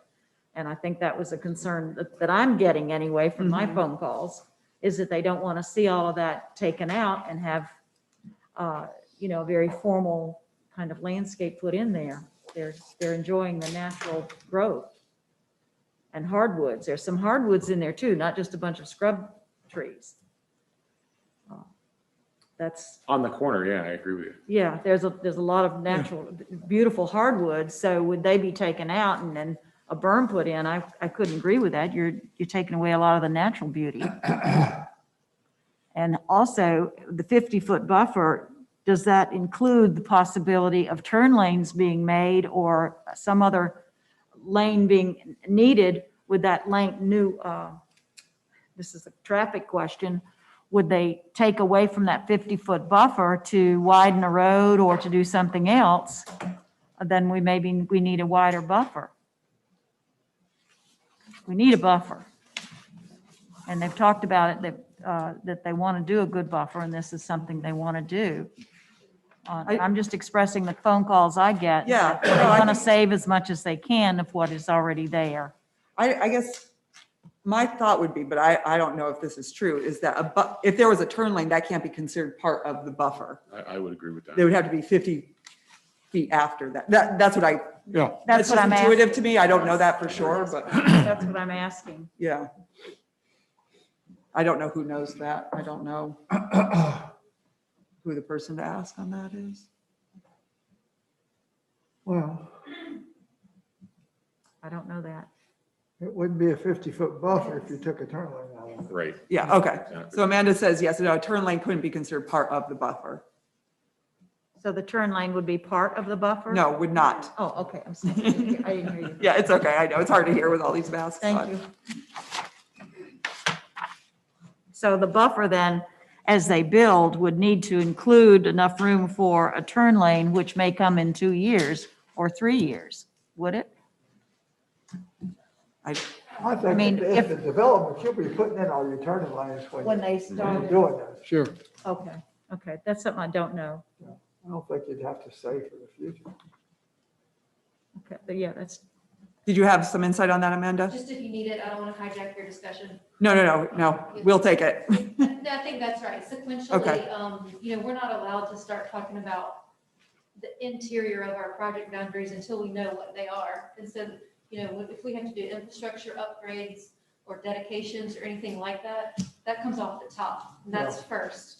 And then we get to look at what our project boundary is, and you establish your buffers from there. So you don't have to pre-plan what we're going to lose or what gets eaten up by infrastructure. thank you. Mhm. Thank you very much. She was the person to ask, apparently. Okay. Well, my thinking is that for buffers, and then if you all have other thoughts about the buffers, a must-have is basically, Sherry, I agree, keep as much natural as you can that's already there. It would seem to make no sense to me to cut down beautiful trees that could easily shield and keep the scenic corridor, to put a different buffer there. But for parts that don't have that natural buffer already, that we need high quality buffering that that either shield so you can't see the neighborhood at all, or if they don't do that, then your very high quality stuff needs to be in those areas and not seeing the backs of homes. Is that something other people agree with? Or? I feel comfortable with that. Yeah, so, I and agree that with can, that. and that could be done where you have the fronts of the townhomes facing other townhomes, but not the backs, and then the buffers. And, you know, people call me the tree lady, but I do think that looks forward to our future to Mhm. save as many natural agree. resources as we can. And we want to Totally think agree. about the future. Okay. Is the berm something y'all want or don't want? I'm just trying to make sure I have. I don't know as much about, I think I've made pretty clear, for me personally, I just don't want to see anything, and if I see anything, it's got to look beautiful. But how that's accomplished, I don't have a strong opinion about, but I don't know if others do. I you think need to you're include it looking if at you can. burns and, greenery. Oh, yeah. Trees, plants, that within 3 to 5 years, you'll be able to hide a lot. Again, if you go over to that development on Kendale that I mentioned before, I mean, I don't have my phone with me, because I don't like to bring it to meetings, but I had pictures of it, and I should have shared them with you. It's a nice, like 6 or 8 foot berm, and it's about 6 or 8 feet or 10 feet wide on the top. It's got shrubs, it's got middle trees, it's got big trees, and it's probably 8 to 10 years old, and you can't see nothing from the road. Yeah. Except right at the entrance, where the entrance to the development. Yeah, You can see yeah. that. Oh, yeah, yeah, I'm not talking about like entrance points at all. So, but to your earlier point, you would prefer existing mature vegetation over a berm, and then the berm as a. Well, again, for me, if you can see through the trees and you take out all the debris on the bottom, I don't know, you're gonna see the houses. So Yeah, I agree with I don't like taking big hardwood trees down, but scrub pines, I take them down in a heartbeat. yeah. Scrub. Oh, yeah. But I think, So you have to tell us what you're gonna do. yeah, You need to show us what you're gonna do, yeah. more so than what you showed us in here. Well, all of those trees support some form of wildlife, and I know that's my corner, and No, the we're all Yeah, different. that's and right. my That's exactly corner. right. But if there's natural vegetation, that supports something.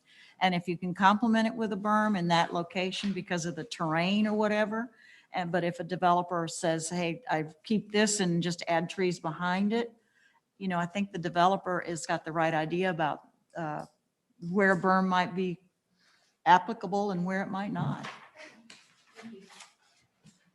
Yeah, I think wherever the trees that are already there can act as the buffer, Mhm. we would want to keep that.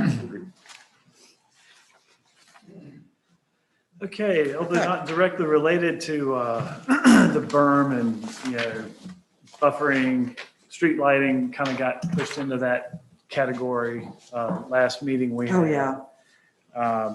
It's a sense of a buffer, it's buffering, lighting, I guess. But what are your thoughts about street lighting, dark skies? You like what's written there? The streetlights are something, I don't even know if if that's something the developer does or if DOT does. I don't even know. It definitely needs more lighting. I just don't know if that's something that the developer, we expect to be responsible for. I would think the developer is responsible for lighting inside, Yeah. but yeah, Dot's responsible for the lighting on Guilford College. Right, and Mackey Road, yeah. Yeah, and Mackey. Yeah, I'm thinking that's DOT. That would be my guess. Do you know, Kenny? Is that, Yeah, but that would be DOT. Okay. You can't add too many lights there. What's up on the inside?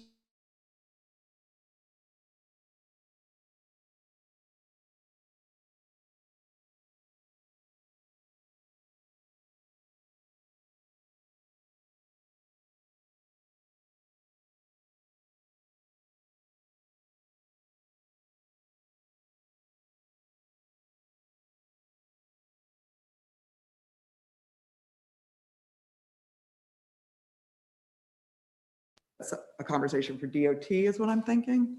Well, Guilford College Road and Guilford Road, there's new lighting, or it's been there for several years, but it's bright lights. Yeah, they've changed those out, but you can add the decorative lights in between.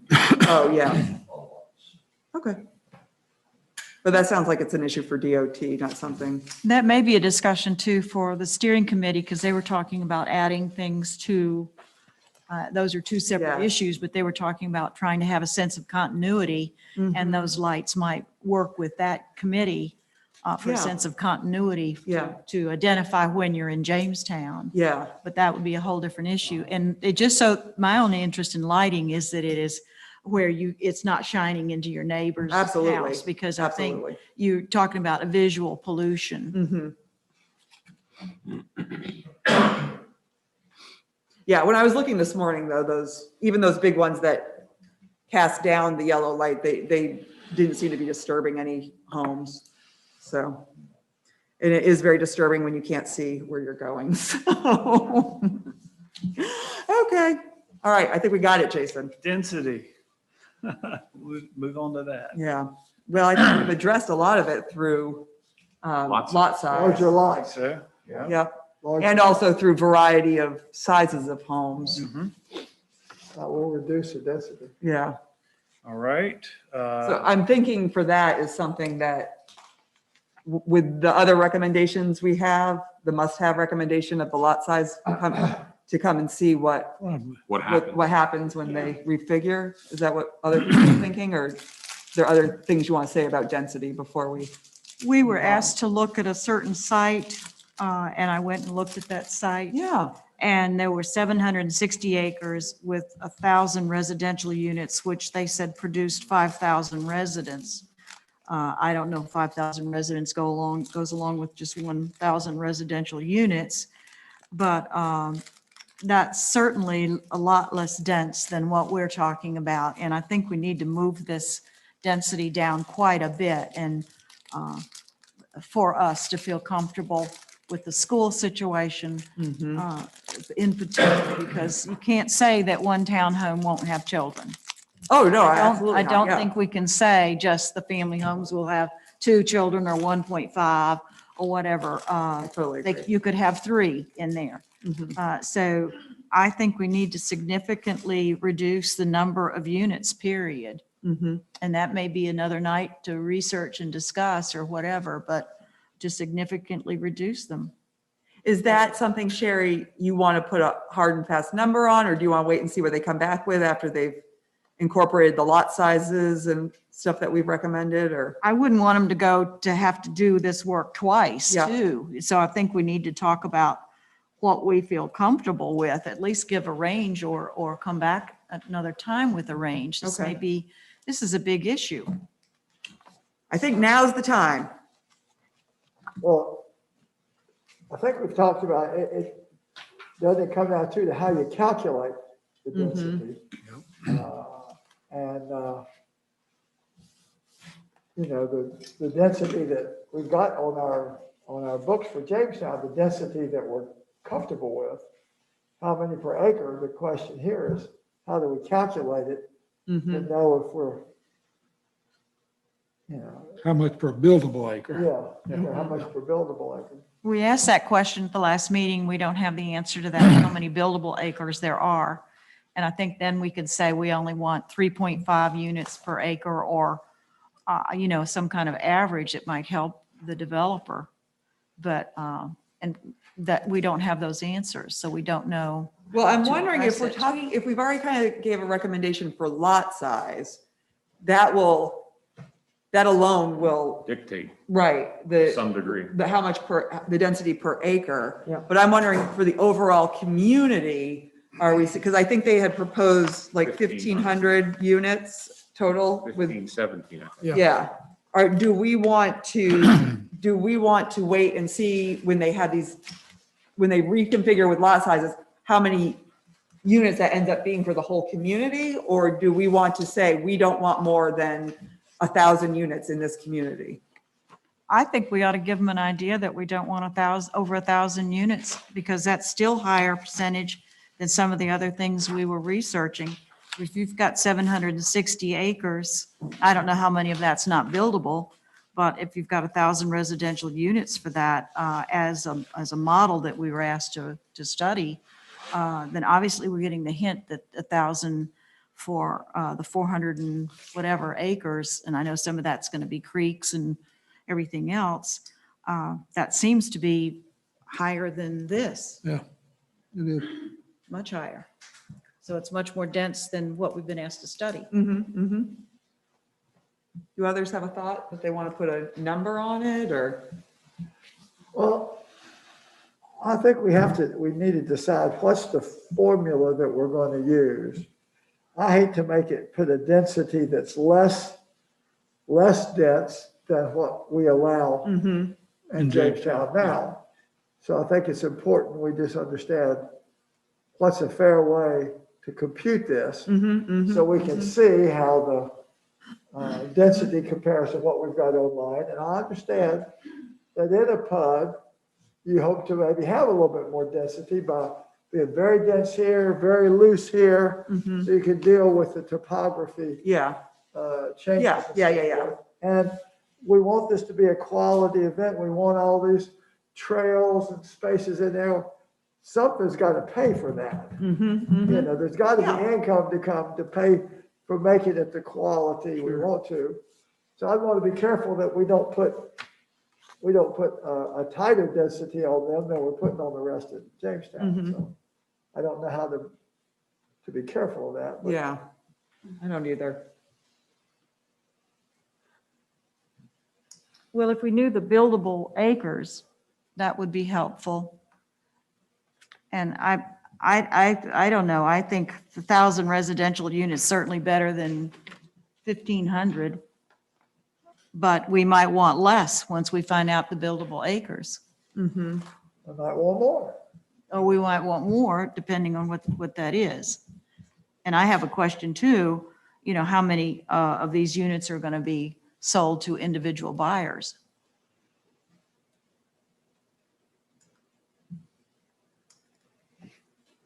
I'm just looking at the page 8 of our book here, because it gives the acreage of each Yes, section. 305.7.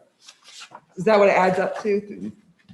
So I don't know, I mean, I'm not a mathematician by any means, so I don't know if that is equivalent to what the buildable acreage is.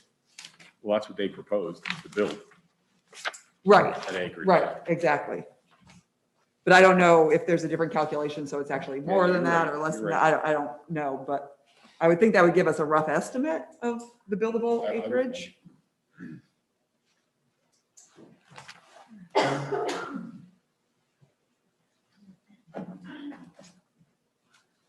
You see where I'm talking about? Parcel use summary on page 8. And it says townhomes 1, they plan on using 55 acres there. And townhomes 2, they plan on using 38 acres.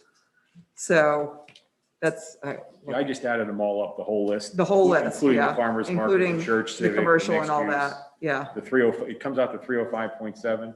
And if you divide that by the 1,517 units they were talking about, it's just under, I didn't get the exact number, but it's like 4.94 or something like that, units per acre, which I don't know what that relates to as far as what Jamestown allows.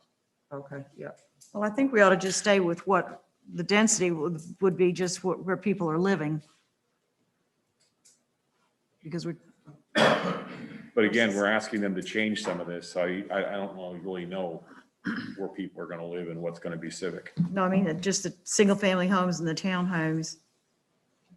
And not count the farmer's market and other stuff, because we're just talking about density, right?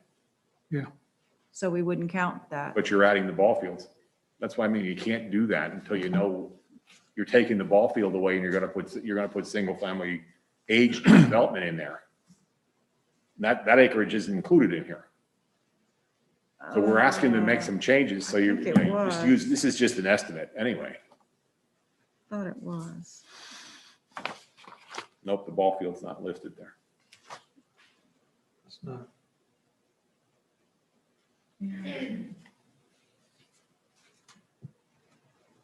Well, if the density is 3.25, but that's the gross acres, so there's a problem with understanding that. I think 1,500 units is just too much. It's just too dense. So we could do it a couple of ways. We could say we don't want any more than 1,000 family units, whether it's single family or townhomes, or we could go by so many livable units, people that are live in them, not counting the commercial. So we would need information from the developer, how many units, how many acres, and we could go so many units per acre. 3.25 sounds good, but not when you don't have those numbers. That make sense to me. So if you look at just not the non-residential usage in this parcel use summary, just those, what they had planned in this was 246.1 acres to build residential on. Right. But like Dennis said, if things are moving around, that don't acreage know. is probably going to change some, so. Well, maybe it'd be better if we waited and let them come back and Yeah, tell us. Yeah, I'm in favor of that. Okay.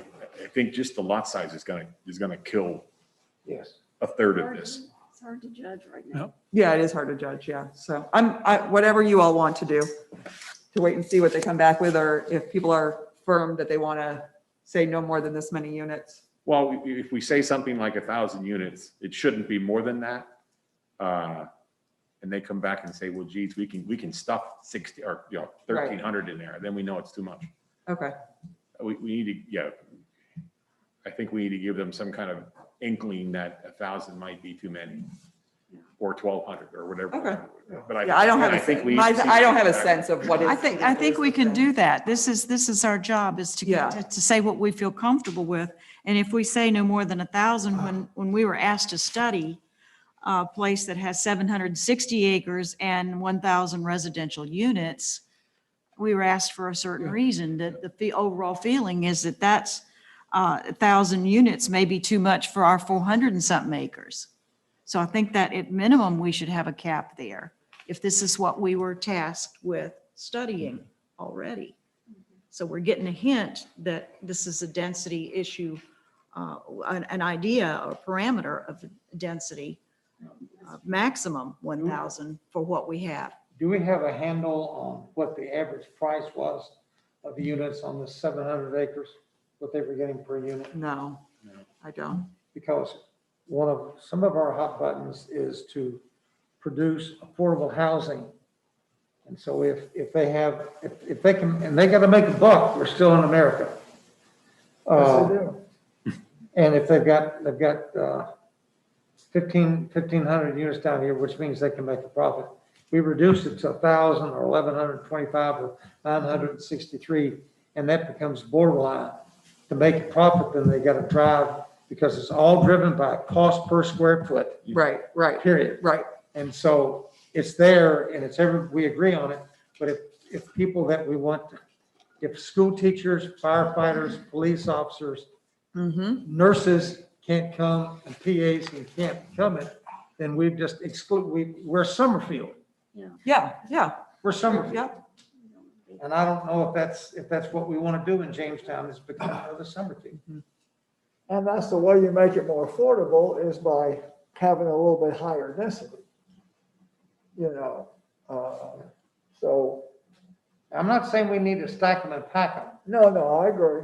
I mean, I still think 1,000 units would be max from my comfort zone, and it's not to have a debate on high or low, but we have had people from the school board here, and those things are real when they presented us with those facts. Let's go backwards a little bit to what we've already covered. And Millis Road is 25th on the list to replace. And so those professionals who want affordable housing certainly don't want their kids in trailers either. So I think you need to look at the balance of density and affordability. They wouldn't want that. I would want my children in a good school. And the school is important, and that's your future. Where are the kids going to go? That's a hot button issue for people, and it would be in the next few years, the ones coming in. We need to think about that. We've got newborns in Cedarwood because they think, well, we're going to go to some pretty good schools. I've met those families. So trailers, I mean, that'll be out of the yin yang if you get that high density. Do we want that for Jamestown? For me personally, and what everyone else wants, I will take my notes here. But I personally feel like if I chose a number, it would be arbitrary. Yeah, me too. That I don't have a sense of what 1,000 units would be. We know 1,500 is too much based on just the lot sizes, but after that, I just can't wrap my head around it enough. So I personally don't feel comfortable putting a number out there, but I'm happy to write in my notes if other folks do want to put a number out there. I got to admit, I prefer to let them come back based on the changes we made. I'd like to see how our change in lot sizes and the Has sizes of the altered project, that. how that affects the density. And the variety of housing and, And the okay, variety of housing. okay. And you will see a drop. It won't be 1,500. It may be 1,226 or something like that. But again, if these folks don't make a profit, Right. Right. and, I mean, we're concerned about profitability, I mean, about, quality of a product. They need to come in here and be able to afford to put good stuff in these houses and not do anything. Because you and I have been in them over the years where it was gonna look good until you got inside, and we know what they were cutting corners. They couldn't do that, it was quality outside as well as in. We have to look too, there's 742 townhomes and 775 single-family homes to make that Mhm, 1,500. We know that's way too high. mhm. It's going to come down based on the changes that we've already asked for. So So, let's see what happens. Talk again. but we know we got to bring the density down. Oh, yeah. Well, maybe we should give them more of an idea of bringing that density down before they spend a lot of time on new plans, too. Well, I don't think we can arbitrarily say, in all due respect, Yeah, I know. 1,000 units, because we think, again, you go to the larger lot sizes, we've gone to 10 to 12.5 type of thing. That in and of itself is going to take this and shrink it down. And I don't, off the top of my head, I can't tell you what that number is, but it will be several hundred units less. I agree. Okay. So let's on this one, wait and see what they come back with. And certainly if we need more discussion at that time, then we can have it. Okay. We got buffering. All right. Community impact is our last one. This is mostly, I think, notes about folks we want to hear from. I just wanted to point one thing out. I don't know if this was based on something I said or if maybe someone else said something. There is the bullet point, 1, 2, 3, 4, 5. That says the board would like more information from the Guilford County Schools regarding capacity. I don't, if it was from something I said, I am not looking for more information from Guilford County Schools. I feel like they gave us a lot of information. Great information, Yeah. great. I am looking for what the developer plans to do to mitigate the impact on the schools. And for me, that's a must-have, that there has to be some kind of consideration of what they plan to do to mitigate that impact, because that's a huge infrastructure impact. And I don't know, I'm not saying I must see this thing be the thing that they say they're doing to mitigate it, but there needs to be efforts, in my eyes, to mitigate what will be the biggest impact of this development, which is on the schools. But I do think we wanted to hear back from the school district, if land was donated, would it increase the probability of a school being built in this area? Did they not sooner? answer that when we? Yeah, they No, did. she said it might move it up, but she didn't, I would like to know, she said it wouldn't be in the current 7 years or 6 year, whatever that first time frame was, but she said it might move up. I can go back and look at my notes. It was 25th. Millis Road was 25th. We're talking about a new school. You're talking about a new But school, if not she, Minter. I think she said they would consider it. Well, that's in the current 7-year plan. They would, I think didn't she say they would consider it if the land was donated? Not in That's the what I current thought 7 too, years. but I can't remember for sure. I thought she said that when She did. land is donated, sometimes It moves things are up. reprioritized. Yeah. In the minutes, she said that they could consider it, but I don't think she knows for sure. No, I don't think she knows for sure. Okay. Yeah, that's a school board, Guilford. So you County. wouldn't want them to donate land and have it empty for 25 years either. Right, right. Well, that's, You know what I mean? Right. Or at least it would be done if maybe you put the ball, and that's what, it's funny because the town I used to live in Pennsylvania, that's what they did.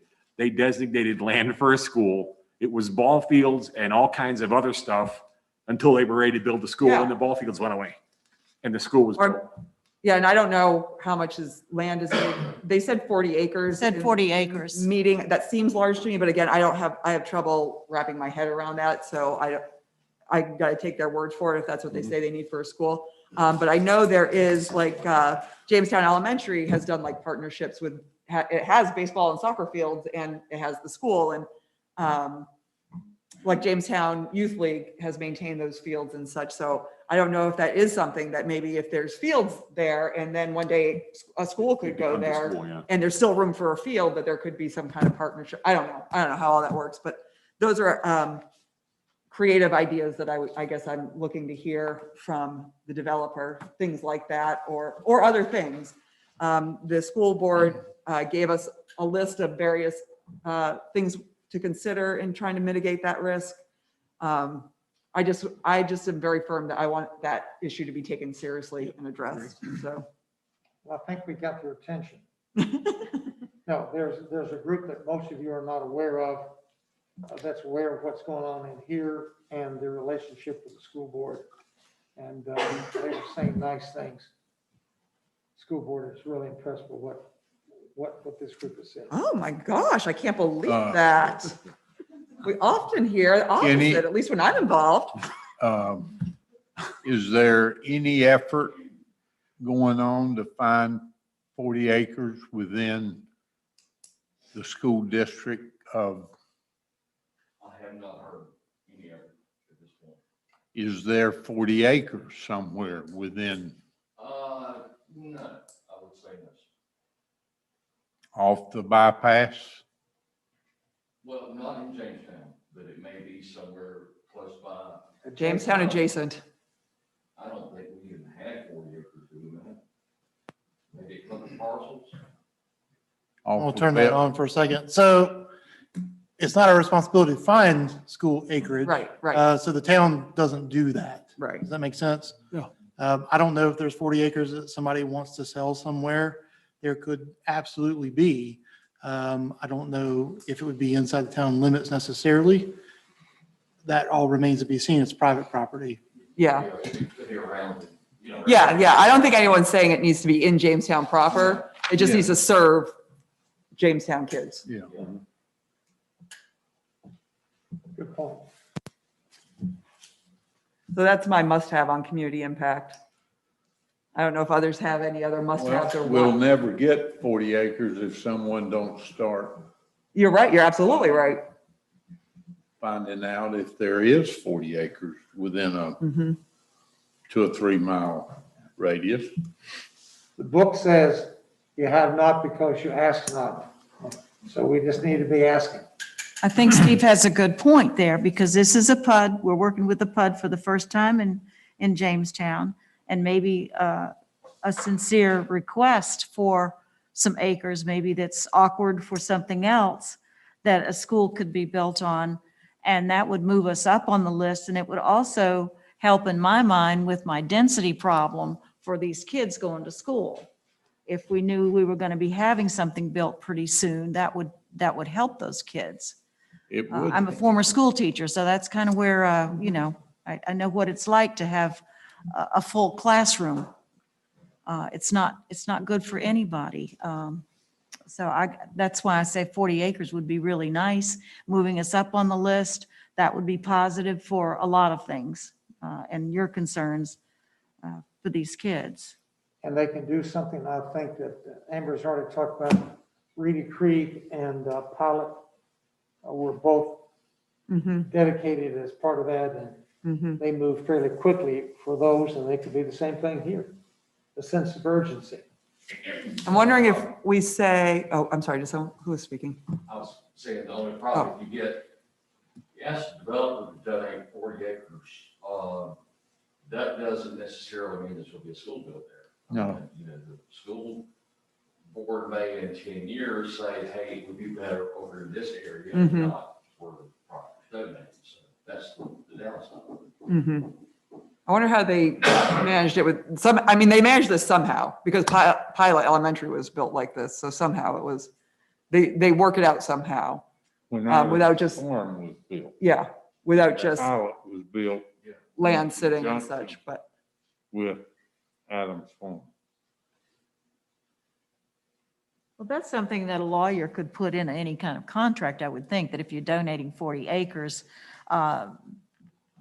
maybe you could put in something that a school needs to be built there within a certain time frame. If not, it reverts back to the developer, and the developer could get that land back in the future if the school board decides they want it over in Podunk somewhere. Mhm. I mean, I think that language could be put in there. Sure. So I'm wondering what my thoughts are is to put down as a must-have of some kind of mitigation strategy for school. And the want to have is acreage. But the must-have is there's got to be something, some kind of plan to mitigate this That's impact. fine. That's good with me. Is that okay with everyone? That's good. Yes. Okay. That's good. Okay. Did we cover everything? I know we didn't talk about commercial really, but I think we had solidified pretty much Yeah, the last bullet point on the bottom of page 15 is pretty much it. yeah, and that the commercial, we kind of said it had to be relocated to inside the development. It's someone suggested to me too that we look at this either tonight or another night. We talked about what we wanted and someone said, maybe you should list what you don't want in there too. In other words, do we want a vaping? Right, right. Do we want a tattoo parlor? So maybe we could think of things that we really don't feel comfortable about in Jamestown. Mm-hmm, mm-hmm. And I don't mean to exclude anything. No, but- no, no, no. But Yeah. we can say that, Yeah. these are things we would like. We got that list. But maybe there's some things that we don't want to have an open door for Mm-hmm, to think about. mm-hmm. So that to me isn't finished right there. But maybe think about a list of things, just driving around what you see somewhere else that, hey, this isn't going to be suitable for our vision of Jamestown.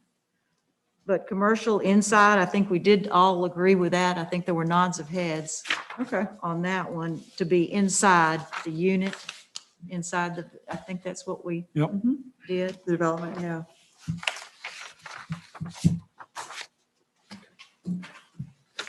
Good? Do we hit all the points? We hit a lot of points. Okay. Do we want to let this rest for now and open up public comment? Are we ready for that? Ready? Okay, ready or not, I guess, right? Okay, so we will open it up to public comment.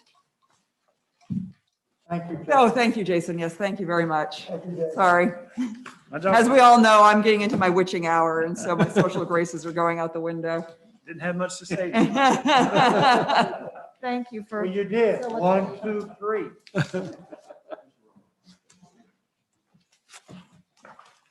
All right, welcome. You could state your name and address, and then you'll have 3 minutes. Sure. My name is Sean Rogers, and I'm the director of Mendenhall Home Place of Historic Jamestown Society. And I live at 614 Candlewood Drive, Greensboro. And before I start, I just want to say, I'm not here to represent Historic Jamestown Society or Mendenhall Home Place. I'm here as a community stakeholder. And in saying that, I want to start by saying something that might be controversial to most of you.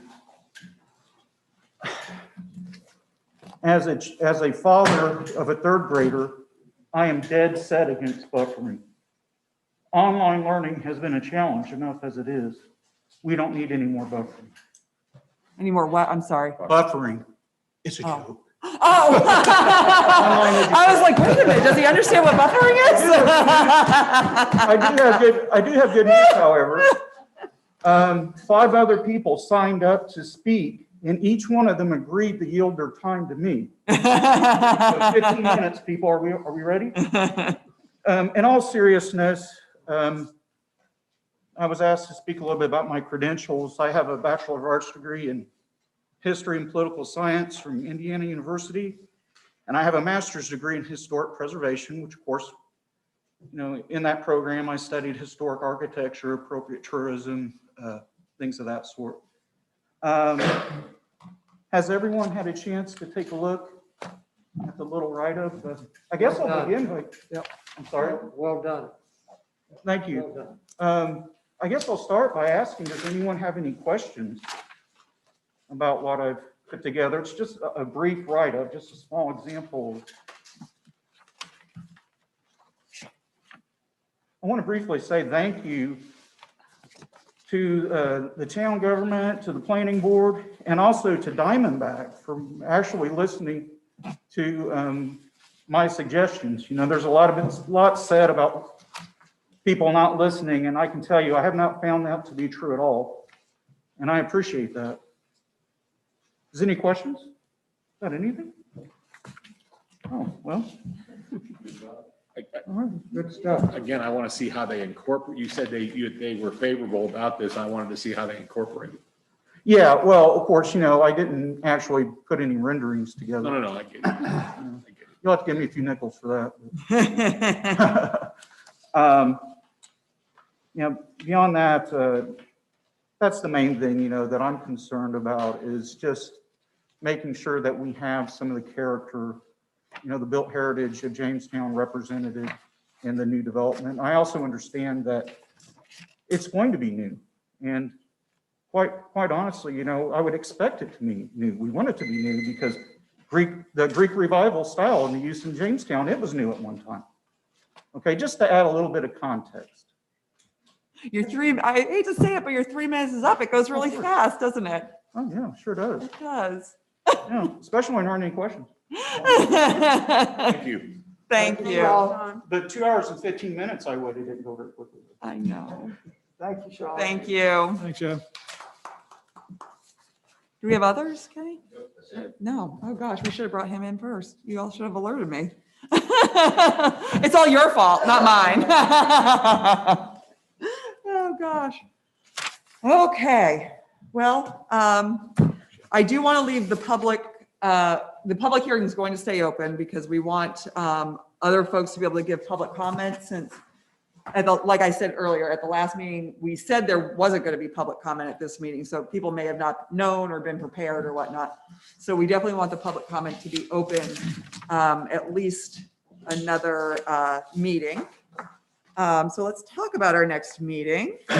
I'm thinking that, and Amanda, you can speak up, I'm thinking you're going to need more than 2 weeks to kind of come back to the table. Yes, I would appreciate more than 2 weeks and maybe that provides an opportunity to have a purely public hearing. Yeah. Yeah, so that would be, I think, wonderful. So, well, no, not to have that in 2 weeks. It is up to us. I was thinking we could give it a month, but That way we get past the election. get past the election, yeah. Give us a break too. It would give us a I know we break, like yeah. each other, but you know. I know. We've been seeing a lot of each other's faces. That's all the rioting in the streets. Think how much we've learned. We have, I've learned a whole lot. I really have. It had been well. So, and it's so interesting to hear everyone's areas of interest and expertise and such. So I'm thinking we hold off till November 9th. Is that our regularly scheduled meeting? Yeah, so that's my thought, but if people really want to meet in 2 weeks back in here, we can do that. I think November's fine. Okay, so, so let's think about November 9th at 6 PM back in the Civic Center where we have more room without further advertisement. Do we have a motion for that? I just wanted to say. Oh, sorry, Ed, sorry. Excuse me, just for a point of information, not to change your motion, but on November 5th, I'm having back surgery. Oh, okay. So they say I won't be able to drive for 2 weeks. I may be able to be here at the meeting for November 9th, but I'm not positive. One of the, Yeah, no, that's, someone may have to Yeah, fill yeah. in for me. Okay. yeah. You can't drive or you can't sit in the car? Well, I can sit in the car There you go. I'll come pick you and up. my wife will bring me down here. I'll give you a ride. Any of us are willing to pick you up if I'll you give want you to a do ride in my big Jeep. All right. That'd be good feedback. I'll get back to you on that. You'll That's feel a real so good, you'll There be you go, able there you to go. walk. I might be able to walk down. so. Oh, gosh. So do we want to keep it the 9th, or No, would that? do what you want to do, but I'm just saying, Okay, no, that's good to know. I may or may not be. Okay. Okay. So, but we're still good with keeping it the 9th? We'll need a doctor's note if you're not. Okay. So do we have a motion then for November 9th at 6 PM in the Civic Center, not in here, without further advertisement? So moved. Thank you, Richard, and Steve seconded it. All those in favor say aye. Aye. Any opposed say nay. Okay, that will be our next meeting, and we will continue with public comment during that time. That's what we'll open with, so I feel badly for Sean, who came this time and sat through 2 hours and 15 minutes, but that's what we will open with next time for people. Amanda, yes? So for our planning purposes, I imagine you don't want to do this again the week of Thanksgiving, so December then? I mean, I can't wait to meet the week of Thanksgiving. I won't have anything else going on at all. I just want to make sure that, I have a lot of people to kind of let. Absolutely. Yeah, absolutely. What do you, I mean, what do you think? I don't know if the public comment's going to be as lively and jam-packed as it was tonight, or if, if it will be something different. But so I don't know if it's something that if we have time in a month, you want to, I know we had talked about hearing from like fire department and the arborist and the traffic. I feel badly calling him the traffic guy, but I'm going to call him the traffic guy. So I don't know if those are things that will make sense in a month or not make sense in a month.